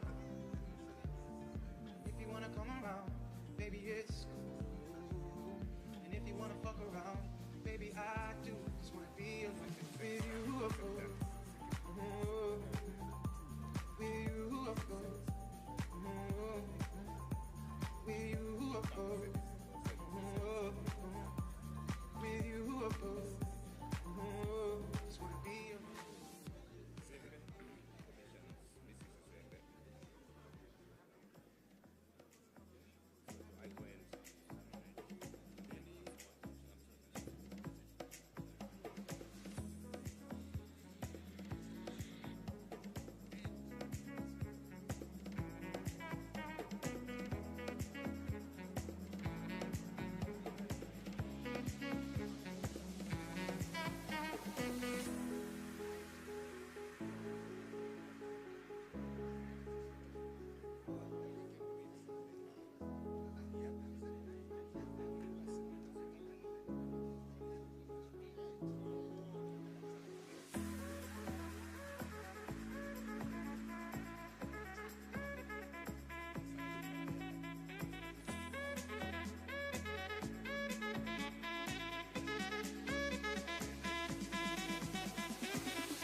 Let us be ready very soon. Our guest of honor will be coming in.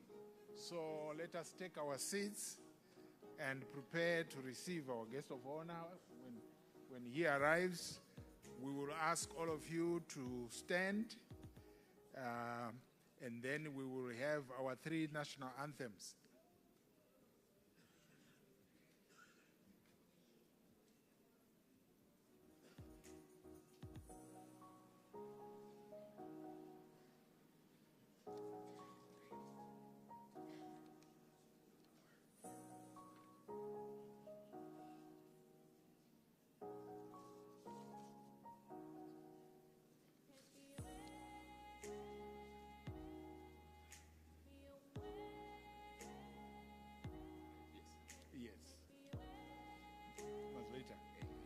That's okay. So this one is.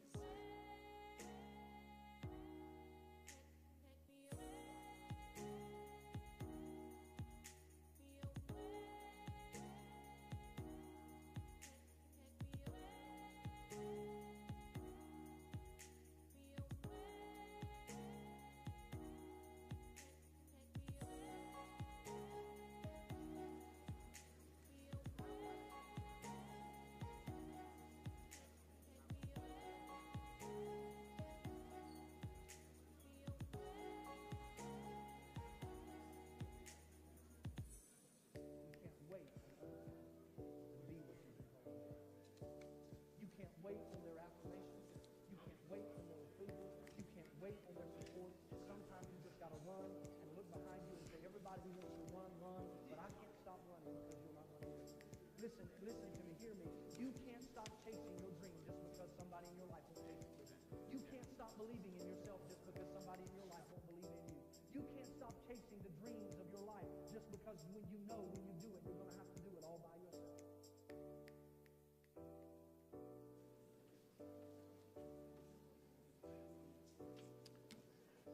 Let us take our seats.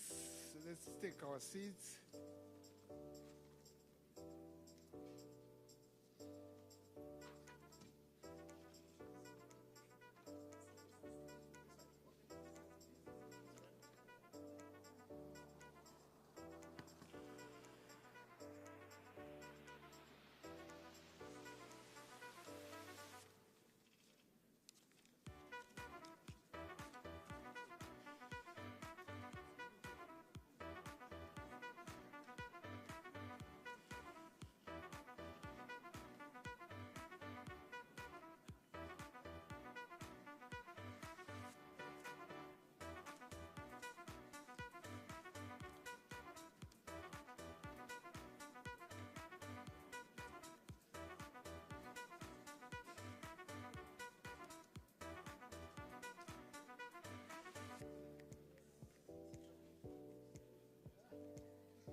Let us.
Let us stand and receive our Honorable Vice President.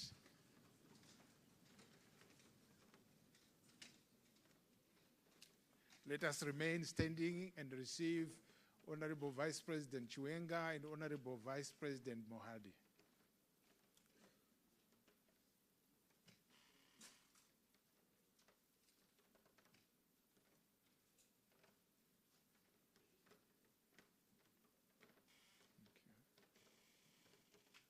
Yeah, we can take our seats.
Let us all stand and receive His Excellency, the President.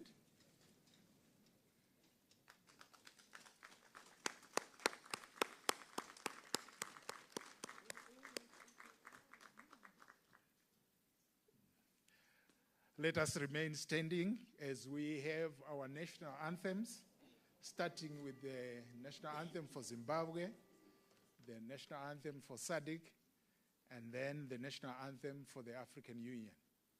Choir.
regional and universal integration towards our people's unity and harmony. Cradle of humanity, cradle of our ancestors. Let us praise with joy the realization of our hopes and raise the banner of solidarity. SADC, SADC, SADC, SADC, don't know for certainty.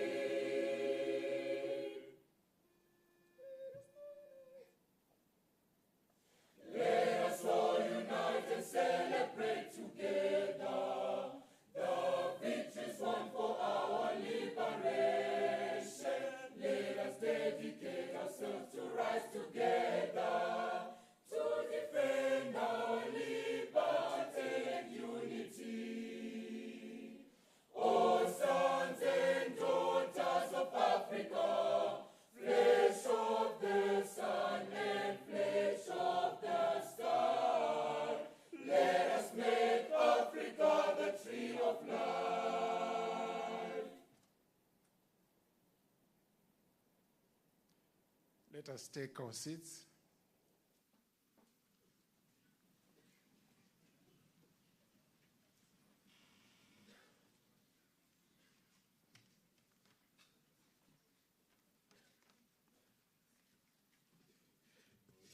I welcome you all to the 7th SADC Summit Public Lecture 2024. To kickstart our program, which is part 2 of our program, we are going to have recognition of the dignitaries who are here with us. First, allow me to recognize our guest of honor, His Excellency, the President of the Republic of Zimbabwe, Commander-in-Chief of Zimbabwe Defense Forces, Chancellor of State Universities, and the incoming Chair of SADC, Dr. Emmerson Mnangagwa. Let's give our President a round of applause. I recognize also the Vice President of the Republic of Zimbabwe, Honorable Dr. General Retired C.G.D.N. Chiwenga. Let us give him a round of applause. I also recognize the Vice President of the Republic of Zimbabwe, Honorable Retired Colonel K.C.D. Mohadi. Let us give him a round of applause. Allow me to recognize the Minister of Defense, Honorable Opa Muchinguri, the Minister of Foreign Affairs and International Trade, Ambassador Frederick Shawa, the Minister of Higher and Tertiary Education, Innovation, Science and Technology Development, Professor Dr. Amon Murwira, the Executive Secretary of SADC, His Excellency Mr. Elias Magosi, the Vice Chancellor of the University of Zimbabwe, Professor Paul Mapfumo, the ministers from the 16 SADC countries and government ministers of Zimbabwe who are here present, we recognize you. The Chief Secretary to the President and Cabinet, Dr. Martin Rushwaya, we recognize you and we recognize the Deputy Chief Secretaries with you. The Chairman of the Public Service Commission, Dr. Vincent Wungwe, we recognize you, and the commissioners to the Public Service and the Secretary to the Service Commission, Mrs. Zembe, Deputy Ministers who are here present, Honorable Members of Parliament, members of the Diplomatic Corps, SADC Deputy Executive Secretaries and the Secretariat, permanent secretaries and senior government officials from the 16 member countries, Chairman of the University of Zimbabwe Council, Mr. Douglas Otto, Zimche CEO, Professor Kuzvinetsa Dzvimbo, our esteemed panelists who have come from the different countries in SADC, vice chancellors, and the principals of other universities and colleges here in Zimbabwe and also in SADC countries, members of the University of Zimbabwe Executive, deans, directors of institutes, senior government officials, members of the Defense Forces, University of Zimbabwe Organizing Committee, captains of industry, students, invited guests, ladies and gentlemen, we welcome you. My name is Professor Fano Otagwira, the Permanent Secretary in the Ministry of Higher and Tertiary Education, Innovation, Science and Technology Development. The theme of the 2024 public lecture is Building Research Capacity and Innovation Ecosystems for Sustainable Industrialization of the SADC Economy. This theme is derived from the theme of the 44th SADC Heads of State and Government Summit, promoting innovation to unlock opportunities for sustainable economic growth and development towards an industrialized SADC. The objectives of our public lecture is to establish a foundation for the development of a SADC framework that focuses on building research capacity and the innovation ecosystems across all levels of education, from primary to secondary to tertiary and higher education, to achieve an industrialized and sustainable SADC economy. The framework is based on the transformative power of knowledge, science, technology, and innovation in response to the demands of the global markets and people's livelihoods. Your Excellency, ladies and gentlemen, without wasting time, allow me to invite the Vice Chancellor of the University of Zimbabwe, Professor Paul Mapfumo, our host this morning, to come and give his remarks. I thank you.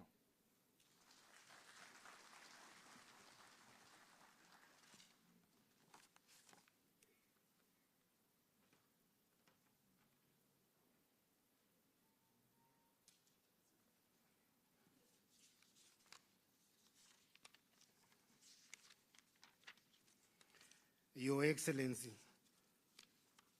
the President of the Republic of Zimbabwe, Commander-in-Chief of the Zimbabwe Defense Forces, Chancellor of the Zimbabwe State Universities. Allow me, Your Excellency, to recognize our two Vice Presidents, Vice President CGDN Chiwenga, Vice President, Honorable Vice President CGDN Chiwenga, Honorable Vice President KCD Mohadi. Your Excellency, allow me to write on the protocol as announced by the Director of Ceremonies. It is my profound privilege and honor to welcome you, Your Excellency, to the 7th SADC Public Lecture hosted here at the University of Zimbabwe. The lecture has brought together a truly remarkable and diverse audience, the academia, heads of state and government, captains of industry, business leaders, policymakers, members of the diplomatic community, the SADC Secretariat, youth, women entrepreneurs, and members of the SADC public. The diverse people in themselves represent a critical anchor of an innovation ecosystem necessary to move the SADC industrialization agenda forward.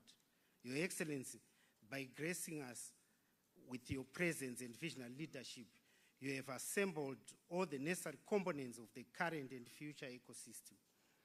The human resources and vast and diverse heritage resource base of the SADC region provide immense potential to build the industrial hub we desire and we aspire. That this lecture is being held at the University of Zimbabwe underscores the crucial role you place on our higher education institutions as the fulcrum for SADC's transformation towards industrialization and prosperity. As the incoming chair of SADC and the chancellor of this esteemed university, Your Excellency, you have demonstrated courageous and self-believing leadership that has inspired us all to develop our own country brick by brick as inspired by your philosophy of Nika inovakwa nevinevayo. You have boldly confronted two critical issues that I have long believed undermine the socio-economic development in Africa. And SADC is no exception. One, the fear to start. And number two, the end of knowledge syndrome. As a people, we often do not have the bravery, the courage, and the self-belief to self-mobilize and self-organize to start things that matter for our survival and prosperity. Be it starting a development process, starting an industry, starting a business, or starting our own education institutions. You have breathed into us that spirit of fearlessness, and you believe in the value and integrity of knowledge. And through your lead from the front, you have therefore encouraged us and inspired us to be part of the innovation ecosystem we talk about today. This has been a powerful lesson for all of us. As we gathered earlier today, Your Excellency, we had a panel that was discussing the new paradigm in education and also asserting their resolve that we should transform our institutions. In conclusion, Your Excellency, it is in this context that I'm honored to extend my warm welcome to you, Your Excellency, and the entire esteemed SADC delegation to the University of Zimbabwe. Allow me to take this opportunity to also congratulate you and wish you well as you take the leadership as chairman of SADC and leading us forward. Congratulations. I thank you, Your Excellency.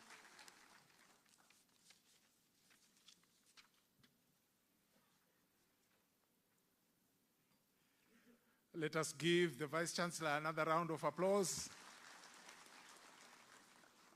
Without wasting any time, it is my honor to invite the SADC Executive Secretary, His Excellency Elias Mpedi Magosi, to come and address the event.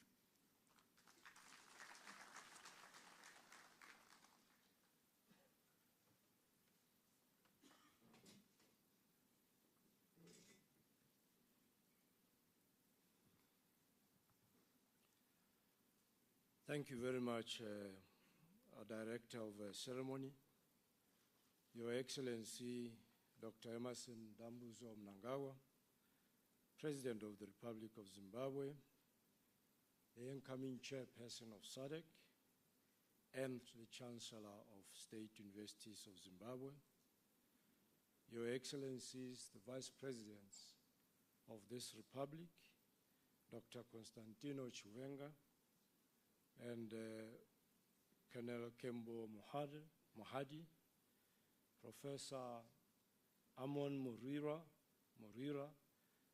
Minister of Higher Education, Higher and Tertiary Education, Innovation, Science, and Technology Development, Your Excellency Honorable Dr. Frederick Shava, Minister of Foreign Affairs of the Republic of Zimbabwe, and the Chairperson of Council of Ministers, Honorable Ministers and Deputy Ministers in our midst, Professor Dr. Paul Mafumo, the Vice Chancellor of the University of Zimbabwe, and all other protocol observed. A good afternoon to you all.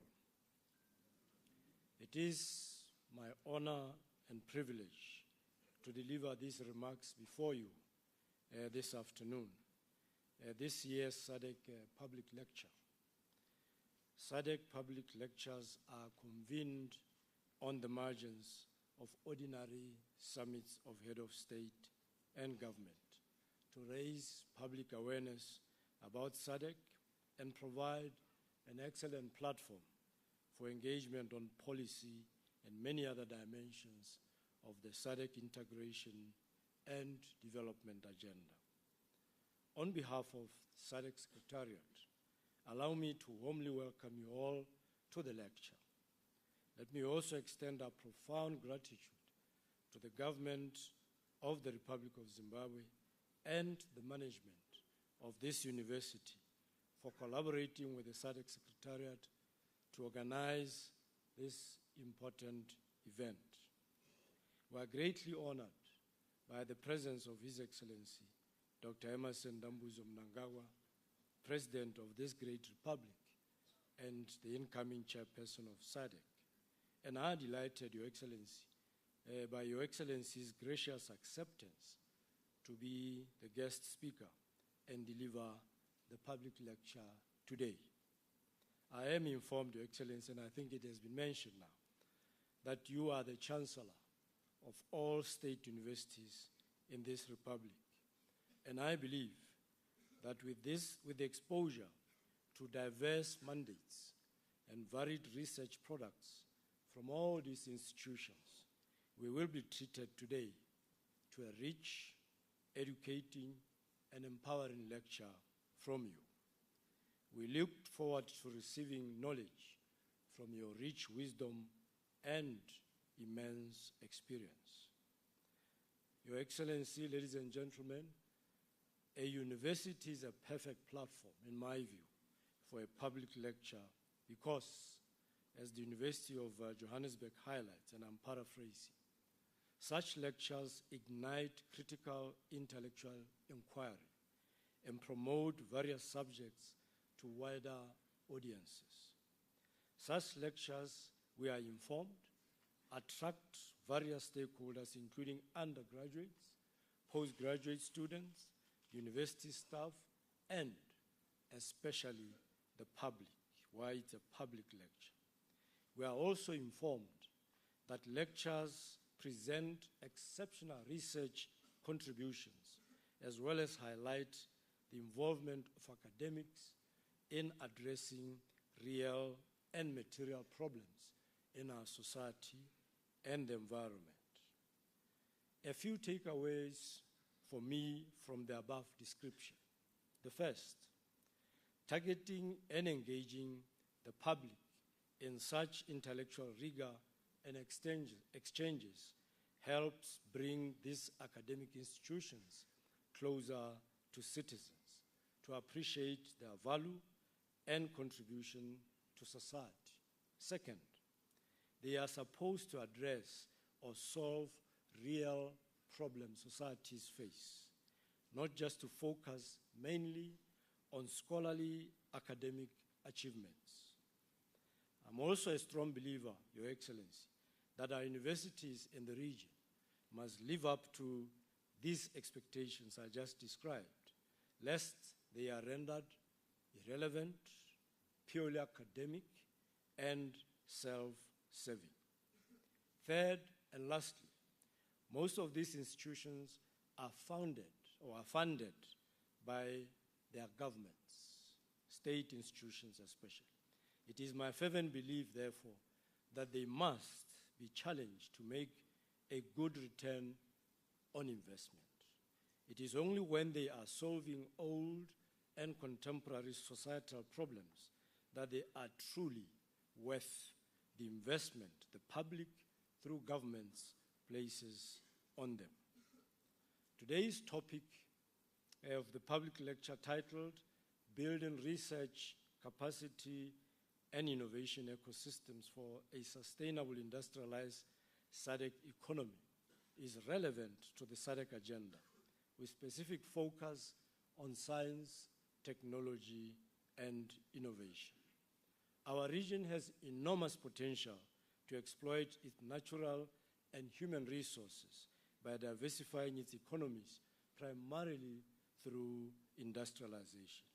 The growth of our industrial sector will bring more high-income jobs, upstream linkages to domestic firms, and triple effects through the region's economy for both formal and informal sectors.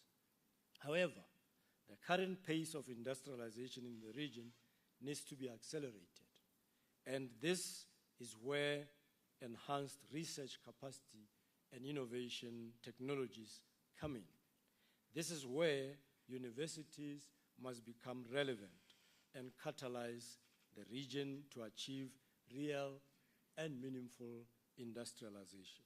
They must, in my view, interrogate the challenges our region faces in this regard and find creative and sustainable solutions for us to leapfrog the developed world. Your Excellency, and I think we've seen parts of that earlier this morning, Your Excellency, when we went through the exhibitions. Your Excellency, ladies and gentlemen, one of the main reasons for the low pace of industrialization is our region's inability to build technological capacity and promote innovation. We are encouraged, however, by the growing recognition of the role that science, technology, and innovation can play in achieving development goals and transform the region's economic growth trajectory. Bridging the skills deficiency gap in science, technology, and innovation is vital for unlocking the region's potential and accelerating economic growth and prosperity. SADC member states ought to continue to create an enabling environment through pro-innovation, pro-science, and pro-technology policies, which are dedicated to overcoming barriers related to regulation and investment, while enabling the private sector innovation, adaptation, and adoption.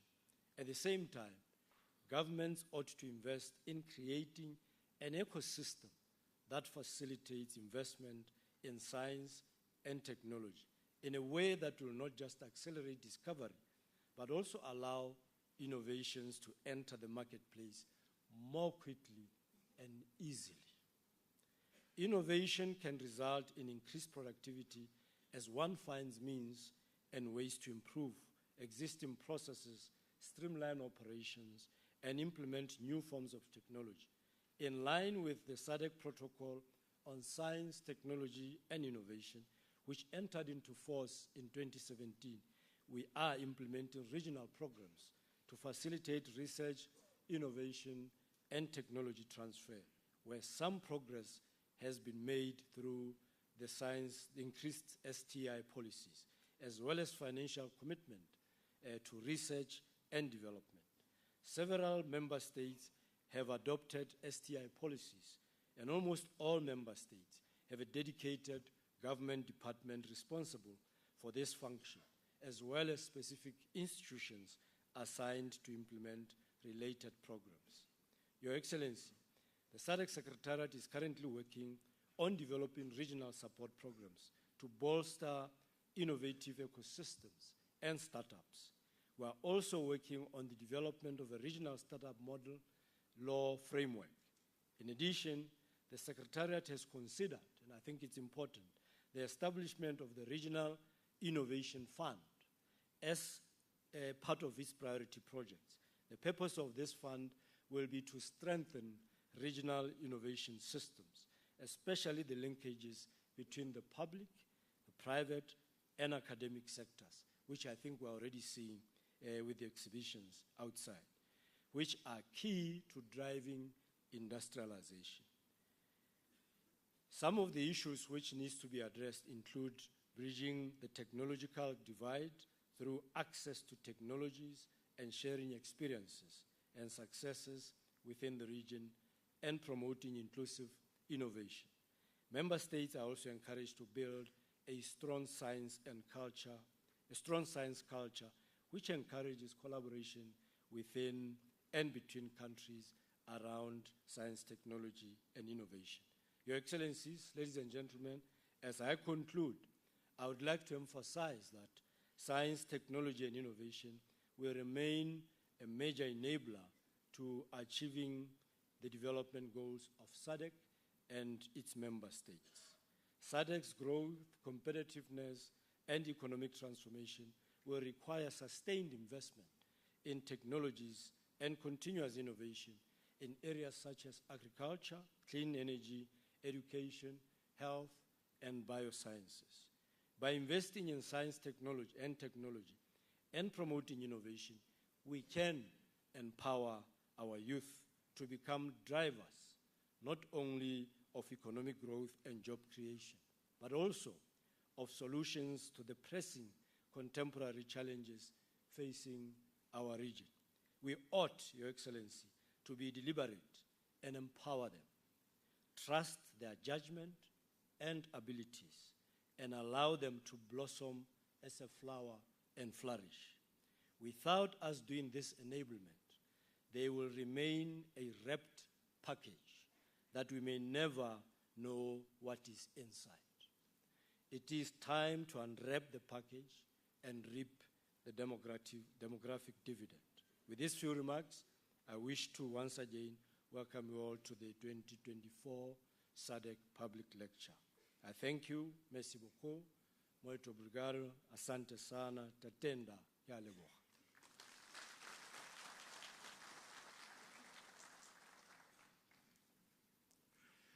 Thank you, Your Excellency Elias Mpedi Magosi, for those wonderful words of encouragement, insightful thinking about what will help to make the SADC region to develop. One important thing you said that I've captured, which I'm sure will excite a lot of our vice chancellors. You talked about building a regional innovation fund. We want to thank you for thinking in that direction. Let's give him a round of applause. Thank you very much. At this particular stage, we are going to have very short entertainment, and then we'll proceed with the program.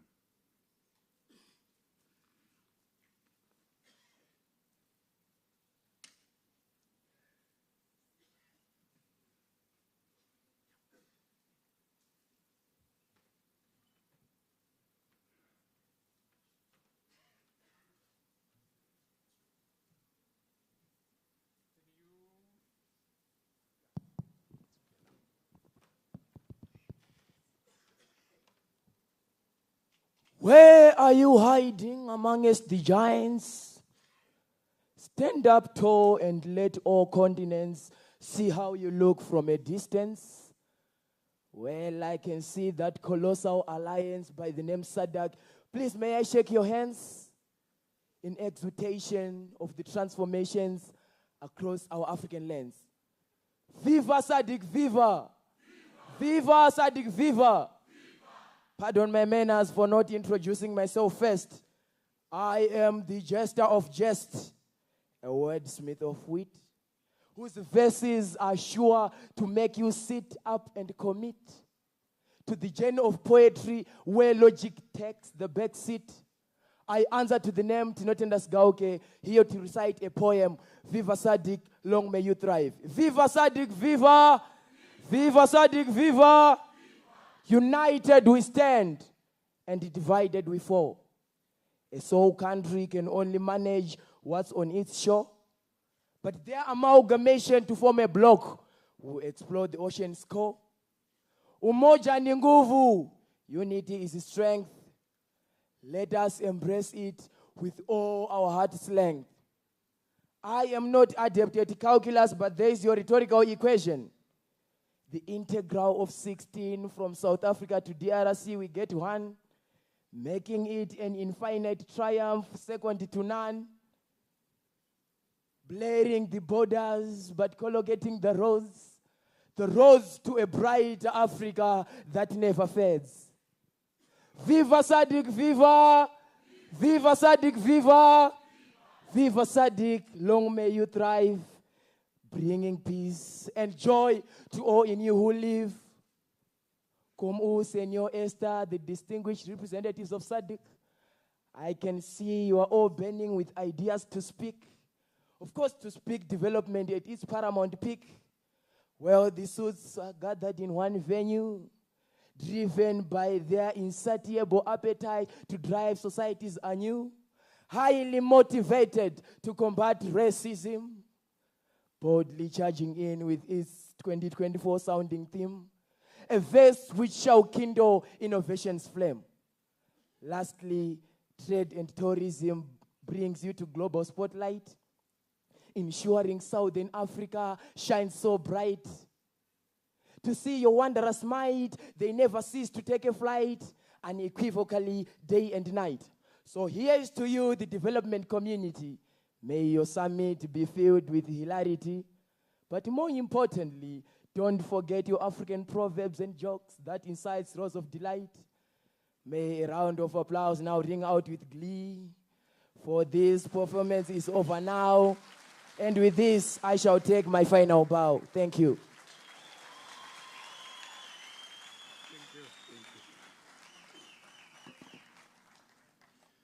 Viva SADC, viva! Thank you very much. Let's give him another round of applause.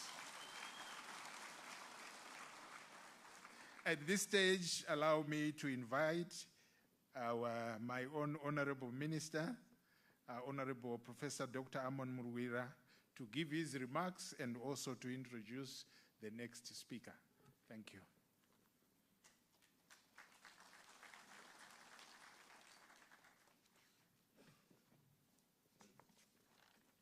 Your Excellency, the President of the Republic of Zimbabwe and incoming chair of SADC,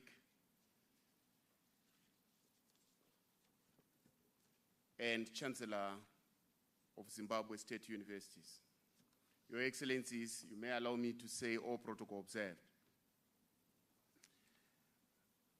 I will start, Your Excellency, with a truism, which I believe is a truism, that you cannot become what you don't know, and you cannot become what you can't do. So it's about know and do. There is no surprises. In this region, we have the region and we have the people. And therefore, what is prosperity? Prosperity is when we know and we can do, and we can provide for the food that we need. We can provide for the water that we need. We can provide for the transport that we need. We can provide for the shelter that we need. Prosperity is when you get life's needs sorted out.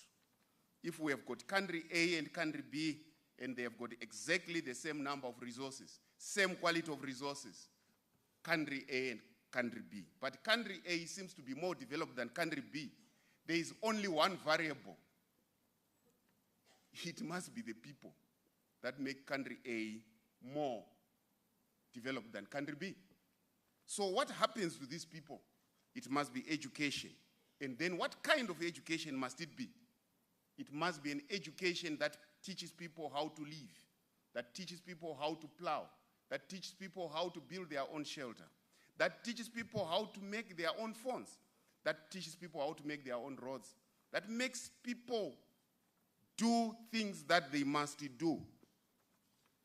So, Your Excellency, we want to thank you for setting aside your time to deliver your public lecture today. This is happening at a time when Zimbabwe has undergone deep transformation in its education system, through your leadership, of course.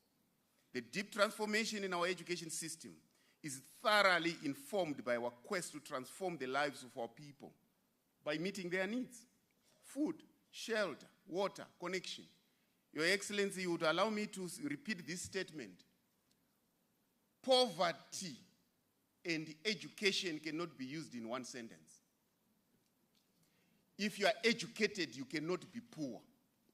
If you are poor and you think you are educated, it's not education, it's something else that you were given.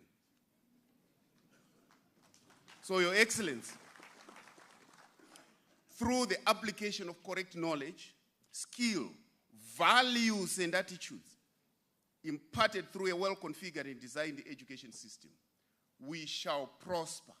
We shall make our region be what it wants to be.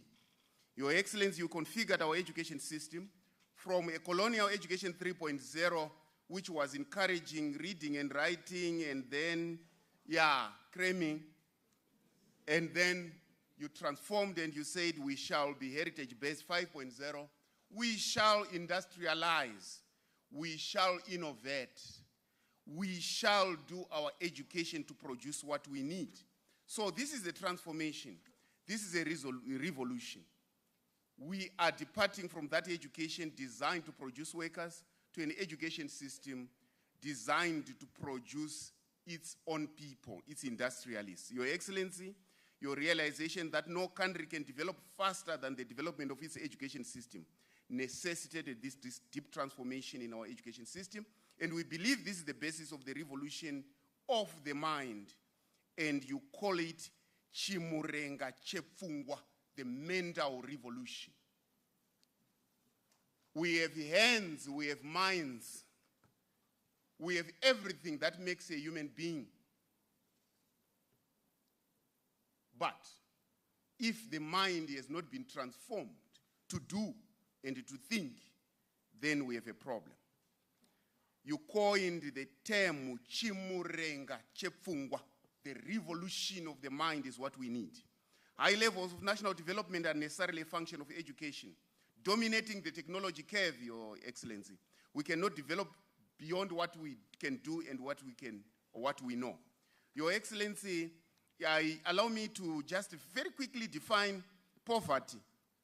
Poverty is when the technology that you need is above what you can do and is above your education. If your education cannot produce the technology, then you are likely to import everything that you need, and therefore you are poor. If your education is able to dictate the type of technology that you use, at least 80% or more, then it means you make what you need. It therefore means you are prosperous. Therefore, if poverty is equals to PV, and technology is equals to T, and education is equals to E, therefore PV is when T is greater than E. And prosperity is when your education is dominating your education, when you get what you need. Your Excellency, in this new education system that you designed, it is important to realize that education is an enabler for meeting our human needs. And you always say to produce goods and services that you need. Education is not for show. Education is not for gowns. Education is for food. Education is for medicine. Education is for shelter. Education is for confidence. Education is for development. That's what it is. It's not about how many papers are behind you. As long as those papers you have and your people are poor, then those papers are useless as well. Your Excellency, the origin of industry is from education, is from what we know. What we know must address what our people need. Therefore, what our people need shall inform our syllabus, and our syllabus shall be able to produce the industry that we need to eat, that we need to be able to be healthy, that we need to build our roads, that we need. Because sometimes people say, there's this latest this from who? If it's not from your education system, therefore, it means your T is greater than E. It means you are poor. Your Excellency, this is your battle. I believe I've been able to summarize your battle that you will be able to tell us today in your public lecture. You have always said a country is built by its own people. Nyika inovakwa nevene vayo. Ilizwe lakiwa ngabanikazi vayo. SADC is built by its own people. There is no abracadabra. There is no magic. You have to know and you have to be able to do. And there is no other secret you have told us. With these few remarks, Your Excellency, allow me to ask the Honorable Vice President of the Republic of Zimbabwe, General Retired Dr. Constantino Gouveia Dominic Chiwenga, to come and give his few remarks and introduce you, Your Excellency. Tatenda siyabonga, sande siyabonga.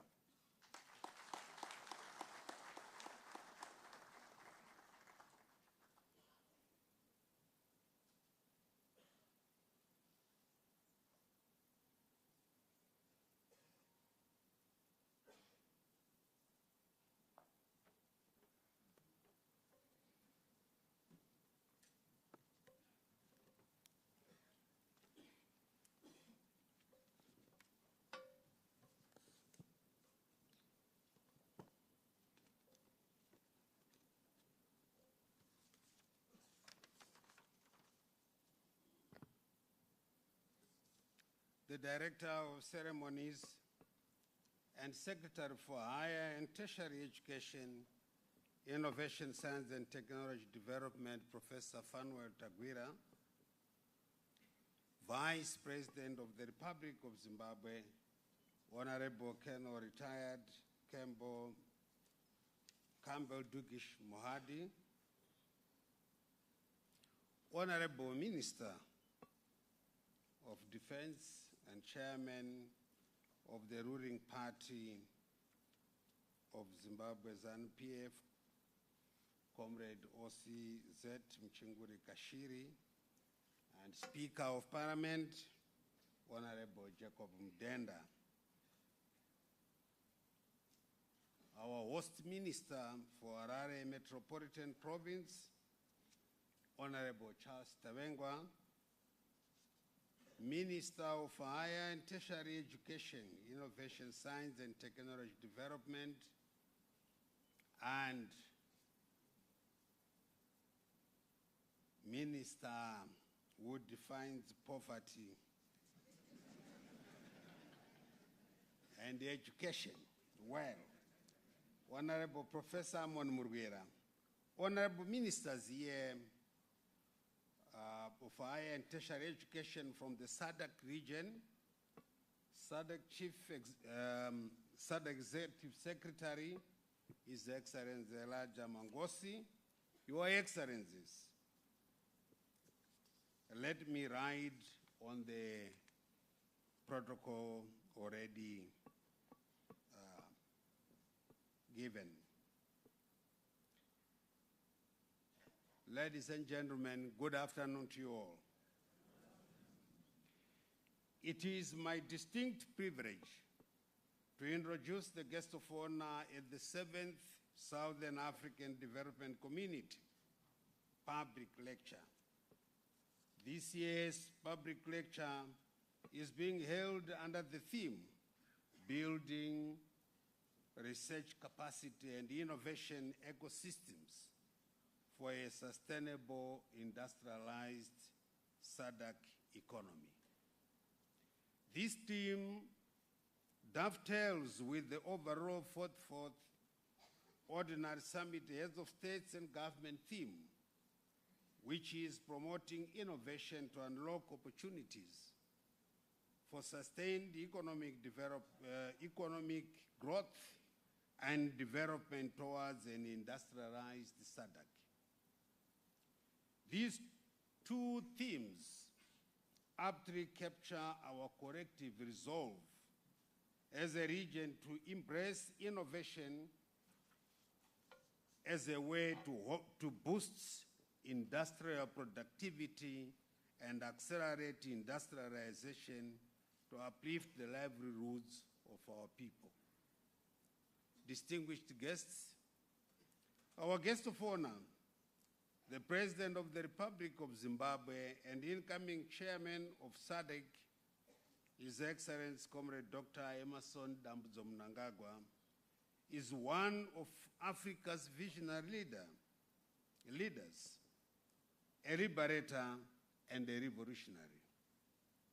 He is a remarkable leader who possesses exceptional business acumen and has demonstrated a unique ability to rally people, communities, institutions, and nations together for progress. Under his leadership, There has been a concerted effort to foster collaboration between the public and private sectors, aligning them towards a shared vision. He recognizes the crucial role of the private sector in driving national and regional economic growth. This is clearly demonstrated in his mantra that Zimbabwe is open for business. Our guest of honor firmly believes in the transformative power of education, and more specifically, the power of science, technology, innovation that arises from an appropriately designed and vibrant education system. Ladies and gentlemen, through the guest of honor's ingenuity, the business landscape in Zimbabwe has transformed significantly under his philosophy, Nyika inovakwa nevene vayo. A country is built by its own people, no one else but its own people, and in our case, Zimbabweans. This philosophy has ushered in an era where local entrepreneurs, industrialists, and commerce players are rethinking their roles, leveraging on our diverse resources and raw materials. This is therefore a newfound confidence among our people to start businesses, open new industrial plants, and participate in strategic business discussions that influence policy. Distinguished guests, ladies and gentlemen, without further ado, allow me at this juncture to invite the guest of honor at this 7th SADC Public Lecture 2024, the President of the Republic of Zimbabwe and incoming chair of SADC, His Excellency Comrade Dr. Emmerson Mnangagwa, to deliver the public lecture to this auspicious gathering. Your Excellency.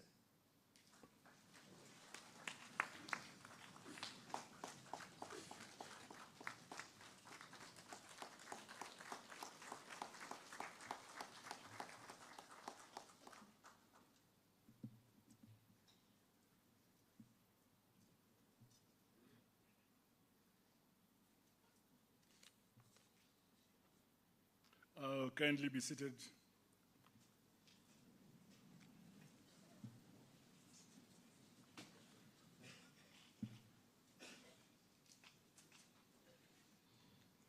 Our Director of Ceremonies,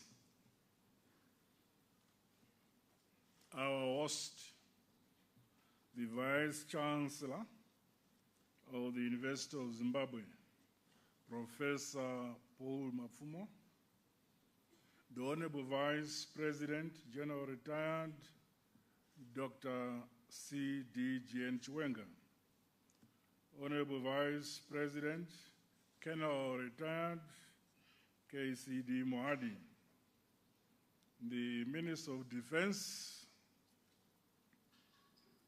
and ZANU-PF National Chairperson, Honorable Comrade O.C.Z. Mchinguri Kashiri.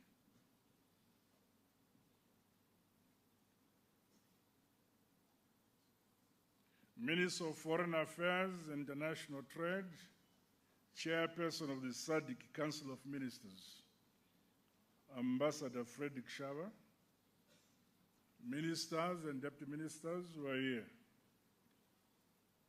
Your Excellency, my dear brother,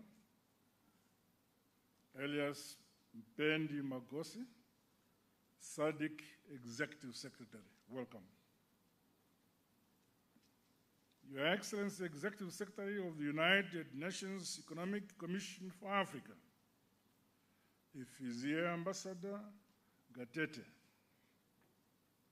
Your Excellencies, members of the diplomatic corps who are here, the Chief Secretary to the President and Cabinet, Dr. Martin Scheuer, esteemed guests from SADC and beyond, comrades and friends, ladies and gentlemen. Allow me at onset to welcome you all to the Republic of Zimbabwe for the 7th SADC Summit Public Lecture. This event is one of the precursors to the fourth Ordinary Summit of SADC Heads of State and Government to be held here in Harare in the next 2 days. It affords the peoples of SADC the opportunity to reflect and sharpen strategies to accelerate our collective vision towards deepening regional integration as well as economic development for shared prosperity. The theme of this lecture, building research, capacity and innovation ecosystems for a sustainable industrial SADC economy, end of quote, is an apt call to action and encapsulates the need for new paradigms of education to leapfrog the modernization, industrialization, and the holistic development of SADC. Anchored on research, science, technology, and innovation.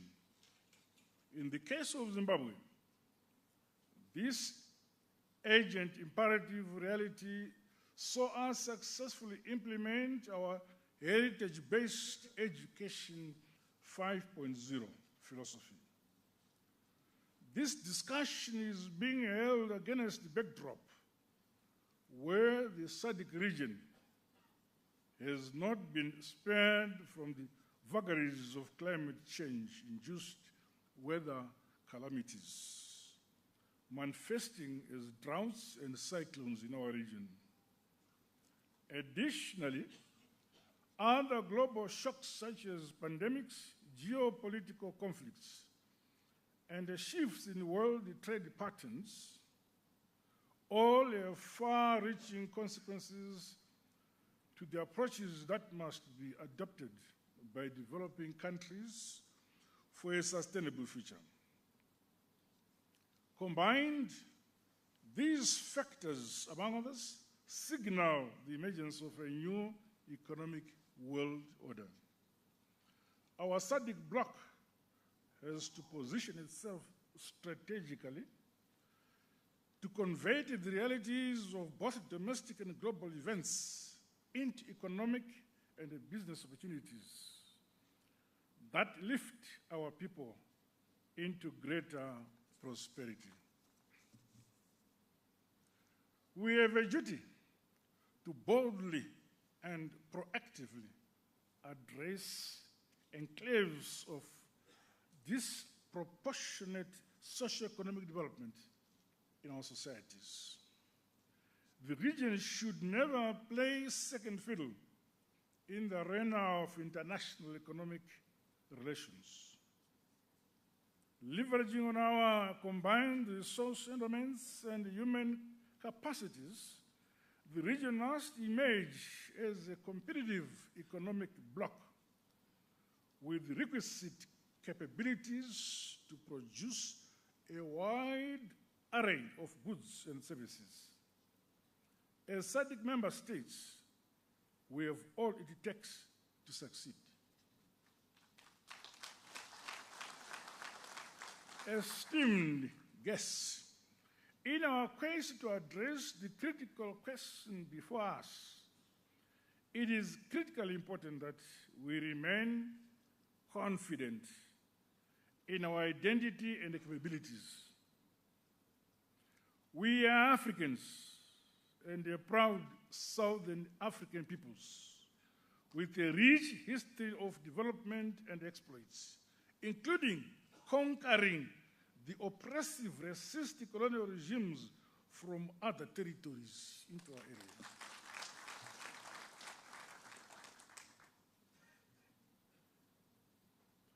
In Zimbabwe, we say, it's better in Shona. I'll also put it in English, but it's better understood in Shona. Nyika inovakwa, igotongwa, igonamatigwa nevene vanhu.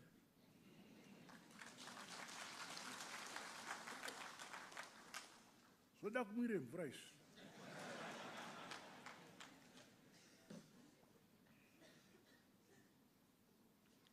For the benefit of those who don't understand Shona, a country is built, governed, and prayed for by its own people.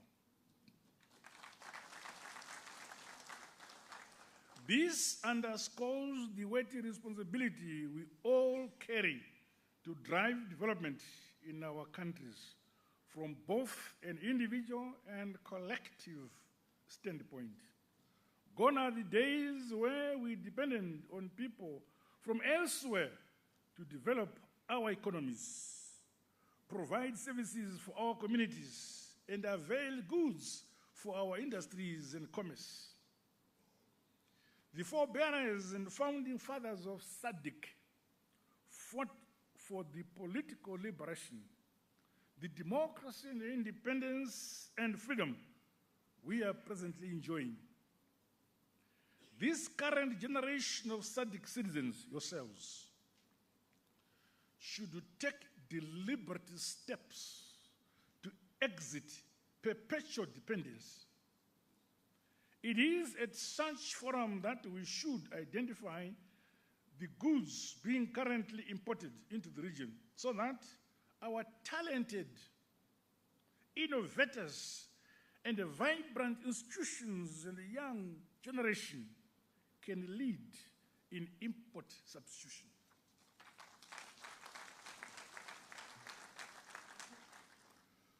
Through appropriate and timely research, as well as relevant science, technology, and innovation, new business and trade opportunities should be created for SADC to become a key player in the world of today and that of the future. Further, information relating to trade opportunities brought about by our emerging trade bloc, the African Continental Free Trade Area, along with possible synergies with other regional economic communities, should be made less opaque for the generality of our people. This is essential if we are to expand markets and open new routes into the broader global economy. African institutions such as African Bank and African Development Bank, together with our respective financing and trade facilitation entities, are challenged to scale up support and avail trade information for our people, especially our youth, our women-led industries.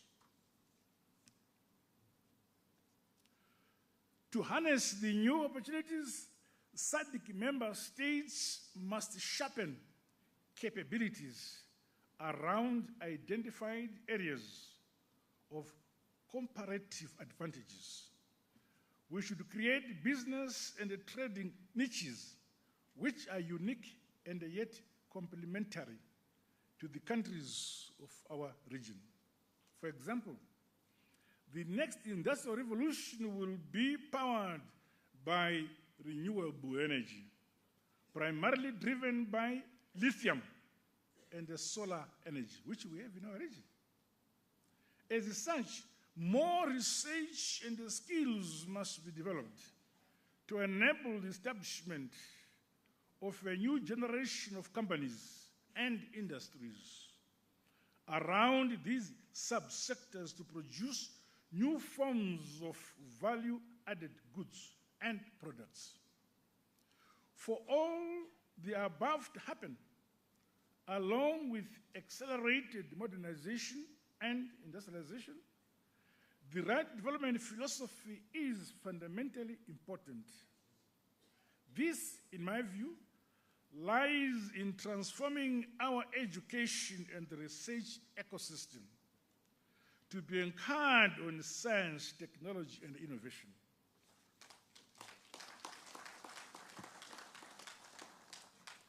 As the people of SADC, we are urged to imagine and reimagine the future we all want. We must be clear of where we want to go, what our people want, what homegrown technologies we need to industrialize. What should an industrialized SADC look like in terms of its characteristics, the goods and services to be produced, and the quality of life and prosperity to be realized for our people? These are the questions that should form the basis for challenging our academia, our scientists, innovators, and inventors, together with the skills and training institutions.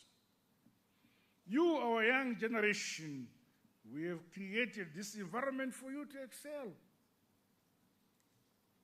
Accordingly, industrialists, business sectors, development practitioners, as well as communities in general, must play their part to transform systems and models that are fit for the shared regional aspirations of our regions.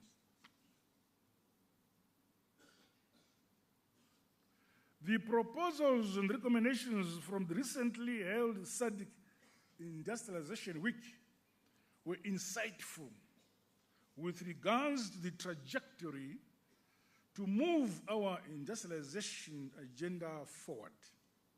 However, as long as the education system in our region remains skewed towards the past colonial architecture, it cannot adequately leapfrog the industrialization of SADC.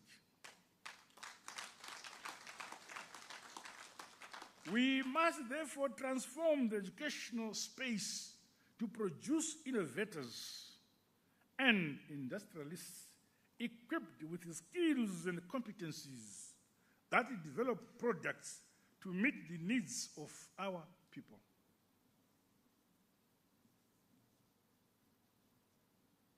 In Zimbabwe, our heritage-based Education 5.0 philosophy embraces research, innovation, and industrialization as important mandates for all levels of the education sector. Memorizing Shakespeare does not produce products or services.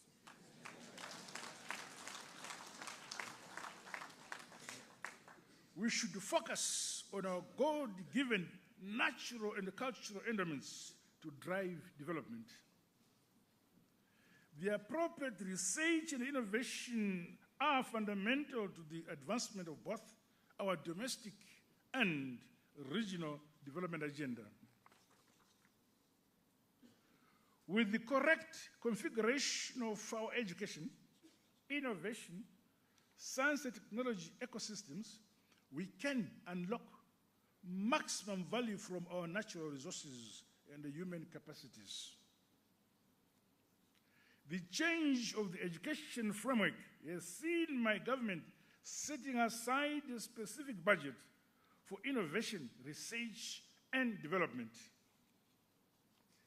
I said to my Minister of Science and Technology, here is the budget.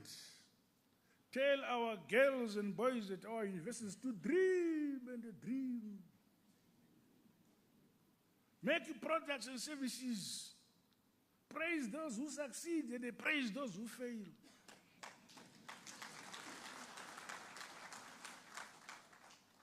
In addition, policies have been crafted to ring-fence and provide funds to support emerging innovation ecosystems.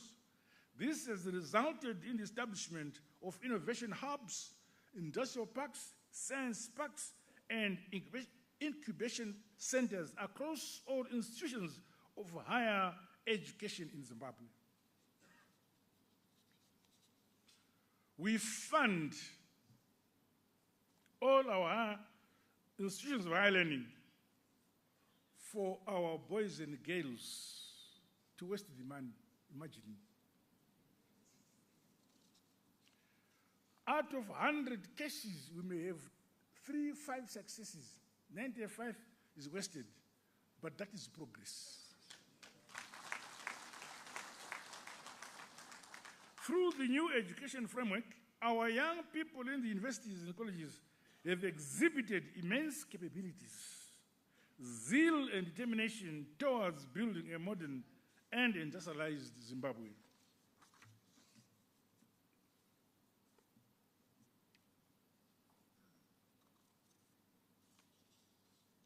I tell our young students that my age responsibility was to shoot, to get freedom and independence. Your duty is to develop the country and to better the lives of our people. In the last 5 years, we have increased the number of teacher training colleges that produce science teachers to ensure that all schools, in particular those in the remote areas, offer science and ICT-based learning. No place and no child is being left behind. This has ultimately broadened the pool of students transitioning to colleges and universities following the science and technology pathways. In this way, we are building the critical mass of scientists and technologists to deliver an innovation-led and knowledge-based economy. I may not know what it means, but I think they know what they must do.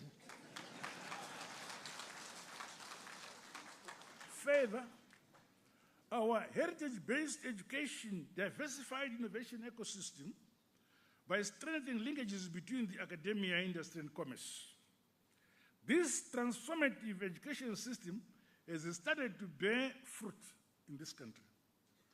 We have seen the emergence of various innovation and patents as new forms of assets. Meanwhile, new technologies and start-up companies are producing relevant goods and services in response to the dynamic needs of industry, our commerce, and our society. Notable entities that have emerged include start-up companies in the local production of quality vehicle number plates, which you've just seen this one, you may not have seen it in the science-based livestock production system for growing the national herd, a national pathology research and diagnostic center for providing health diagnostic services, wine and juice producing plants from our local indigenous fruits, as well as another in the production of medical oxygen and industrial gases. Let me talk about this medical oxygen. COVID. What kind of COVID? Oh, English. Okay. Some problem came called COVID. And because Zimbabwe was on sanctions, we were listed at the bottom, even if we'd applied to procure the medicines, we were put at the bottom because we were on sanctions. So I say to our science students, please, dream and they produce what they are denying us. Before they could allow us now to buy, we're now producing better than what they were producing.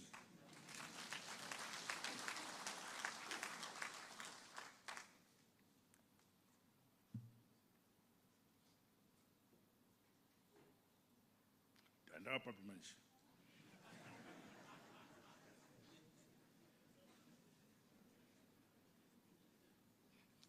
This is a Zimbabwean model for industrialization encarned on the philosophy nyika inovakwa, inotongwa, inonamatirwa nevene vayo. I'll translate this.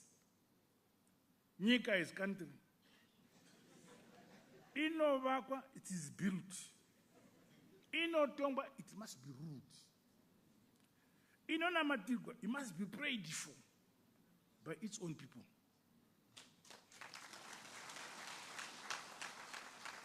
No people from another country who commit themselves to build your country.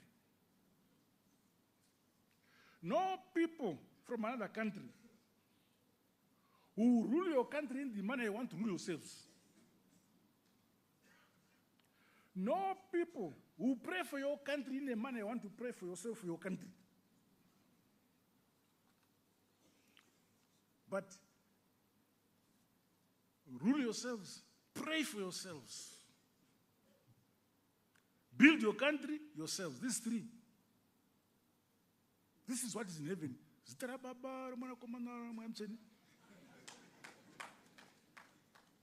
Nyika inovakwa, inotongwa, inonamatirwa nevene vayo.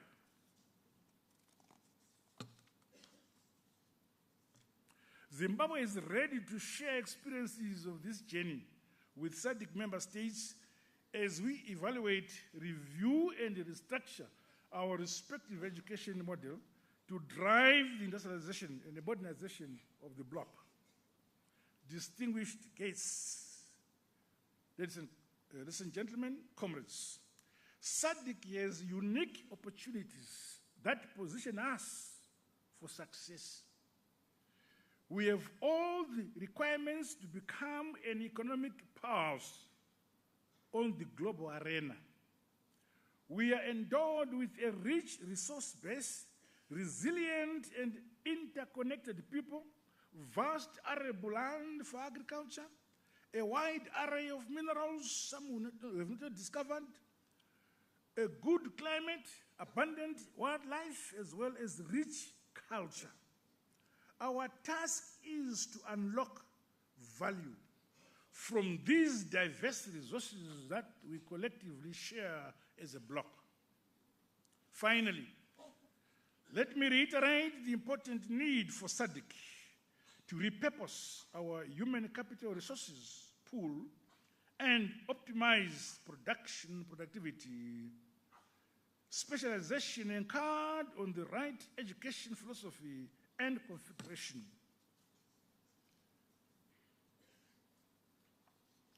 To achieve this, the programming of our new education system should be aligned to the abundant and the key resources distributed across SADC bloc.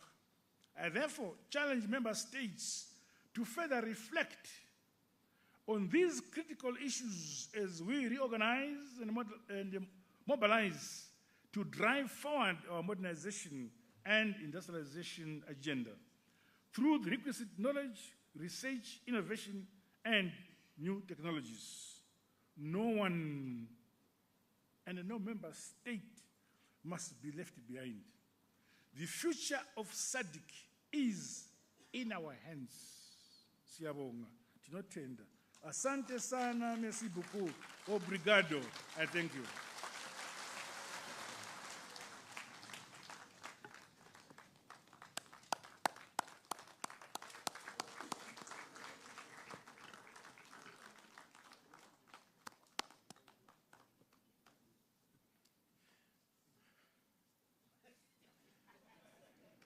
Let us take our seats.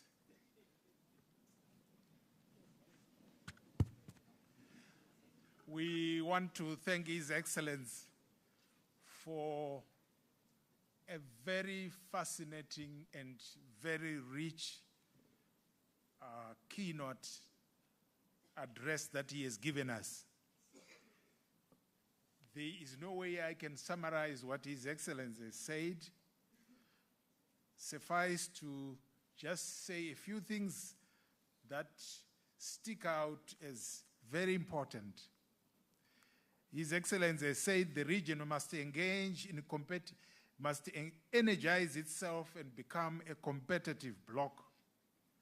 We have all we need to succeed, so there is no reason why we can't succeed. We have everything we need to succeed.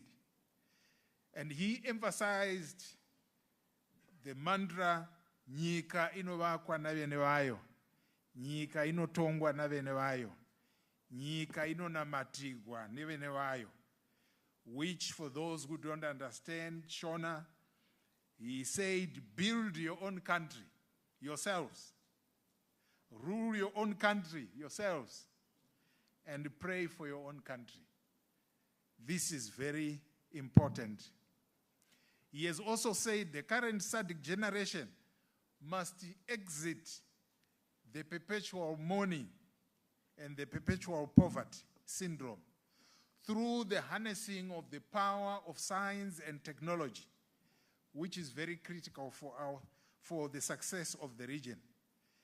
He said investment in science and technology and production of innovators must be a priority for all the countries in the region. The education transformation in Zimbabwe has been a game changer.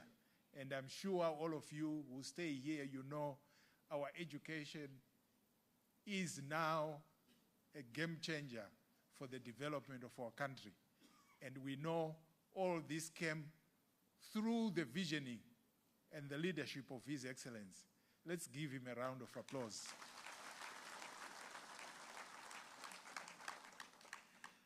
And for us who are using the resources that His Excellency is giving us, he has said, if you fail 95% of the time and succeed 5% of the time, I'm happy. So we want to thank you, Your Excellency. You also said we must build a critical mass of scientists. Indeed, there is no nation that can develop without a critical mass of the scientists that the nation requires. Let us unlock value from our heritage, and that is exactly what our education is about, a heritage-based education 5.0. Let us develop SADC by unlocking the value from the value chains that we have in the SADC region. We thank you, Your Excellency, and we give you another round of applause for that wonderful speech. At this particular stage, we are going to have entertainment, music, but while we are having the music entertainment, I want to call upon Professor Mapfumo and the Honorable Minister to prepare for the presentation of the gift. Thank you.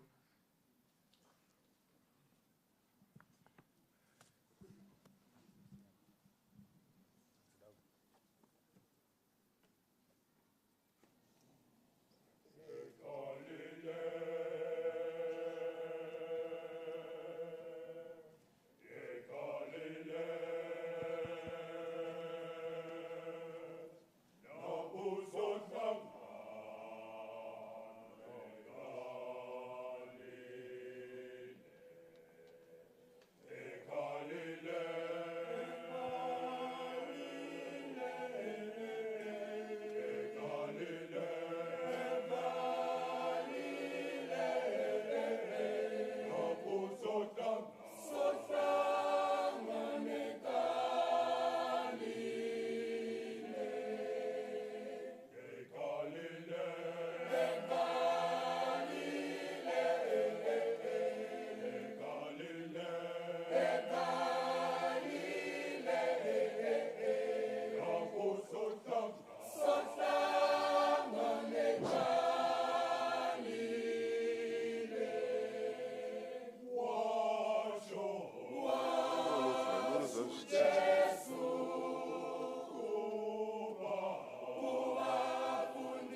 Your Excellency, with your permission, Your Excellency, you are being presented this gift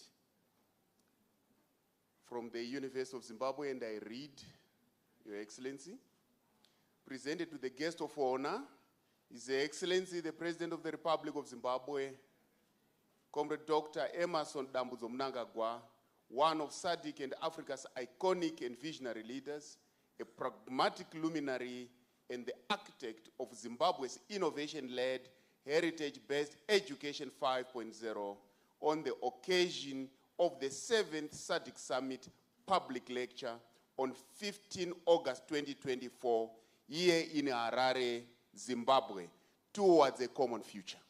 Your Excellency.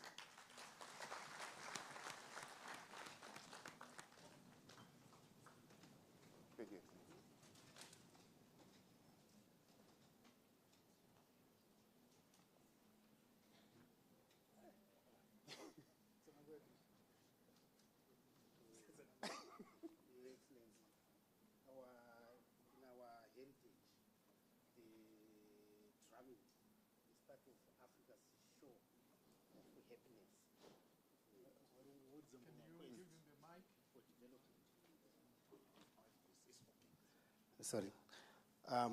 Your Excellency, in our culture, it is our heritage that the drum is about the show of happiness and the show of vibrance in what we want to do. Even if we succeed, even if we fail, but we look forward with the happiness.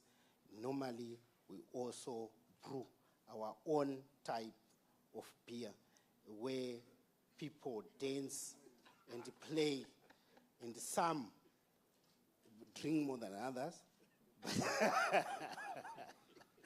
But this is our presentation to you, which shows a setting of our instruments, our happiness, our people dancing at the success you are bringing us through your visionary leadership.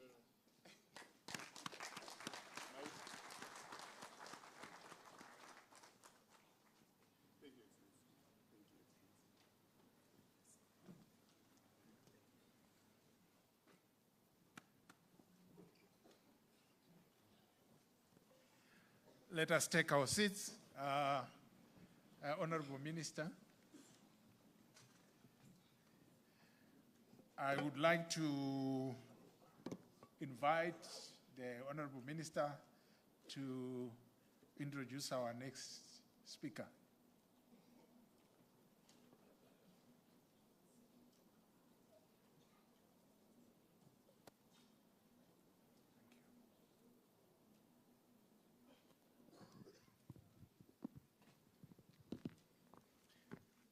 Your Excellency,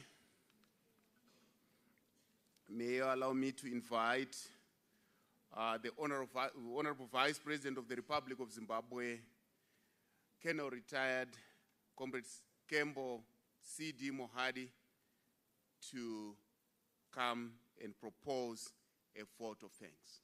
Honorable Vice President, sir.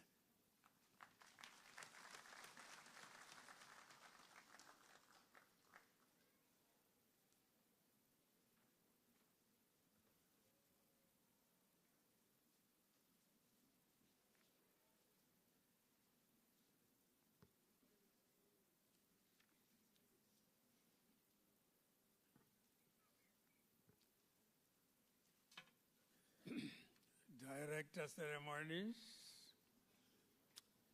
Your Excellency, the President of the Republic of Zimbabwe, Comrade Dr. A.D. Mnangagwa, and other excellencies here present. My colleague, Vice President General Retired Dr. C.G.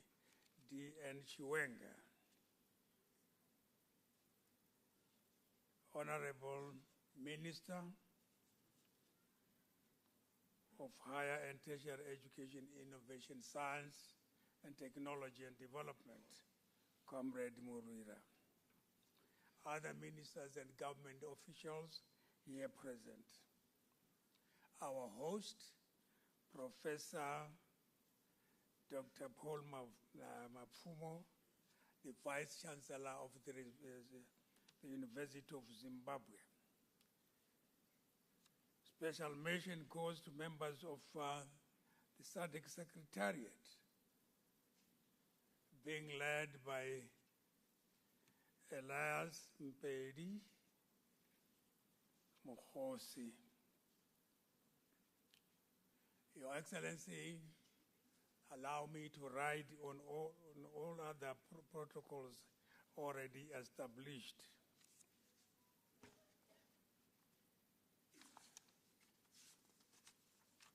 Your Excellency, I rise to propose a vote of thanks for this historic occasion of the 7th SADC Public Lecture, an event of the 44th Ordinary Summit of the Southern African Development Community, SADC, heads of state and government. I'm pretty sure we are all in agreement, Your Excellency, that your lecture was both expressive and quite thought-provoking. Allow me to commend the University of Zimbabwe and partners conceiving such a wonderful idea of a public lecture as part of our SADC Summit process. One just hopes that the lecture becomes a permanent feature of SADC Summit.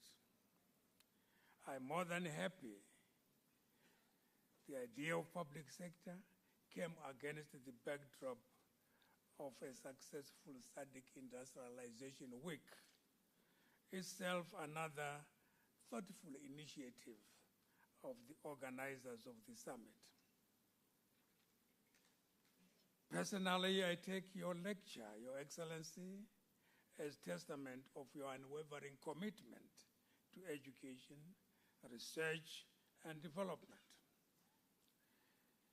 Your lecture not only convinced us of the linkages between education and industrialization, but also reminded us of the important role of education in fostering critical thinking, creativity, and problem-solving skills.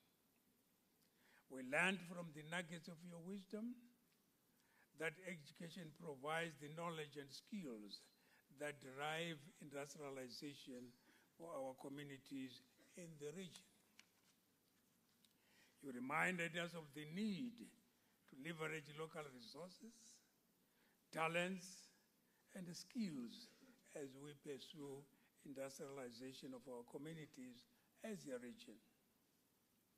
Your lecture underlined your mantra to build our region brick by brick and stone upon stone, leaving no one and no place behind. Your articulation of the issues of SADC development in your lecture demonstrated your firm belief in the value of science, technology, and innovation. Indeed, through science, we can best leapfrog the development of the region. We thus, as leaders from the SADC community, must not undermine the crucial role of our universities in the development of our communities. As I wind up my vote of thanks, Your Excellency, allow me the honor and privilege to thank your fellow heads of state, some who have already arrived for the summit and others who are yet to arrive tomorrow as scheduled. I wish also to extend my acknowledgements to you all in your various capacities and indeed to the organizations you represent. My special mention goes to SADC Secretariat for a sterling job in ensuring the success of this event. We know you have been working round the clock to ensure we have a successful summit. They say, and I quote, "It takes a worm's eye view to organize an event of this magnitude," unquote. Last but not least, allow me, Your Excellency, also to thank Professor Mapfumo in his personal capacity as the Vice Chancellor of the University of Zimbabwe for becoming the first such institution in the region to host a SADC public lecture. Congratulations. Your Excellency, I thank you very much for the lecture. And they say in Swahili, "Sante sana." In Sutu they say "Gyaleboa." In Venda they say "Ndolebuwa." In Shona they say "Datenda." And Ndebele they say "Siyabonga." In French they say "Merci beaucoup." In Russian they say "Spasibo, pajalsa." Thank you.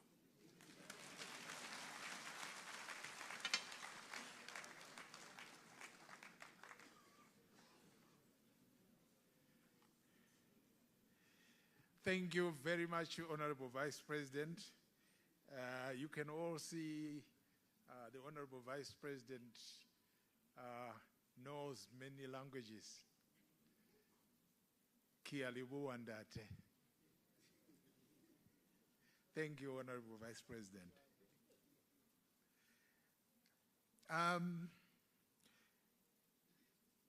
Everything that is nice comes to an end. In Shona, we say, "Chisingaperi chinoshura."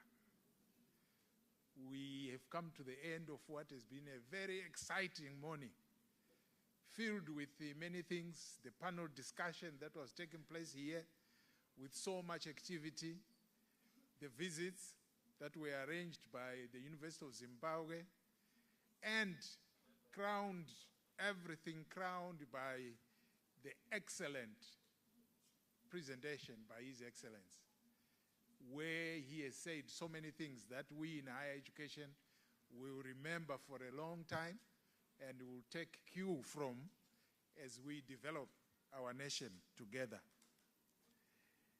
As we come to the end, we are going to have the national anthems.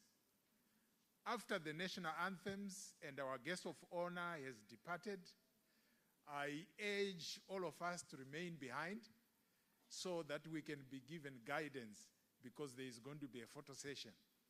So remain behind when His Excellency and his entourage leave so that you can be guided on how we are going to do the photo session.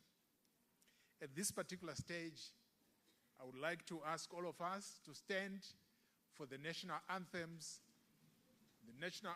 of the African Union, the SADC, and the national anthem of Zimbabwe.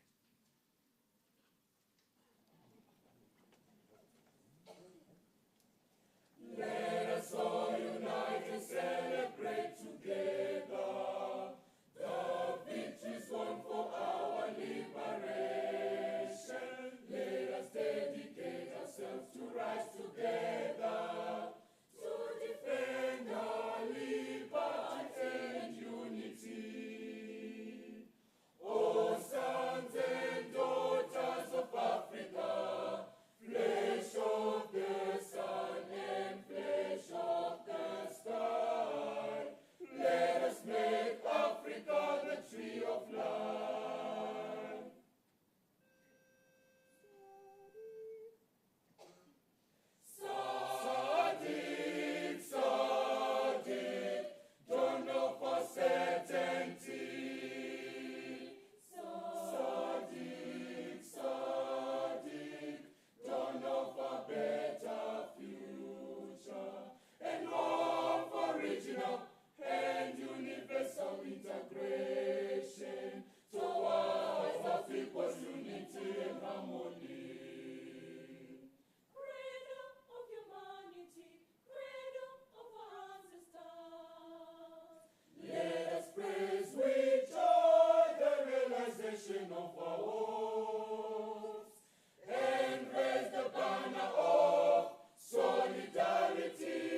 As His Excellency takes leave, let us remain standing.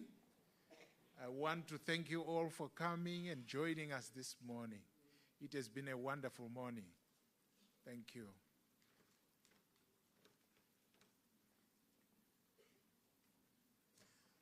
Dr. Madambi, can you come and give us the announcements? After that, we will be free to also follow.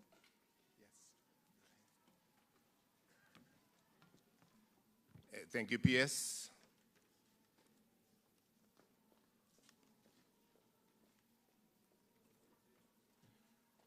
We may be seated briefly for further instructions. May I kindly request the following? Let us be seated.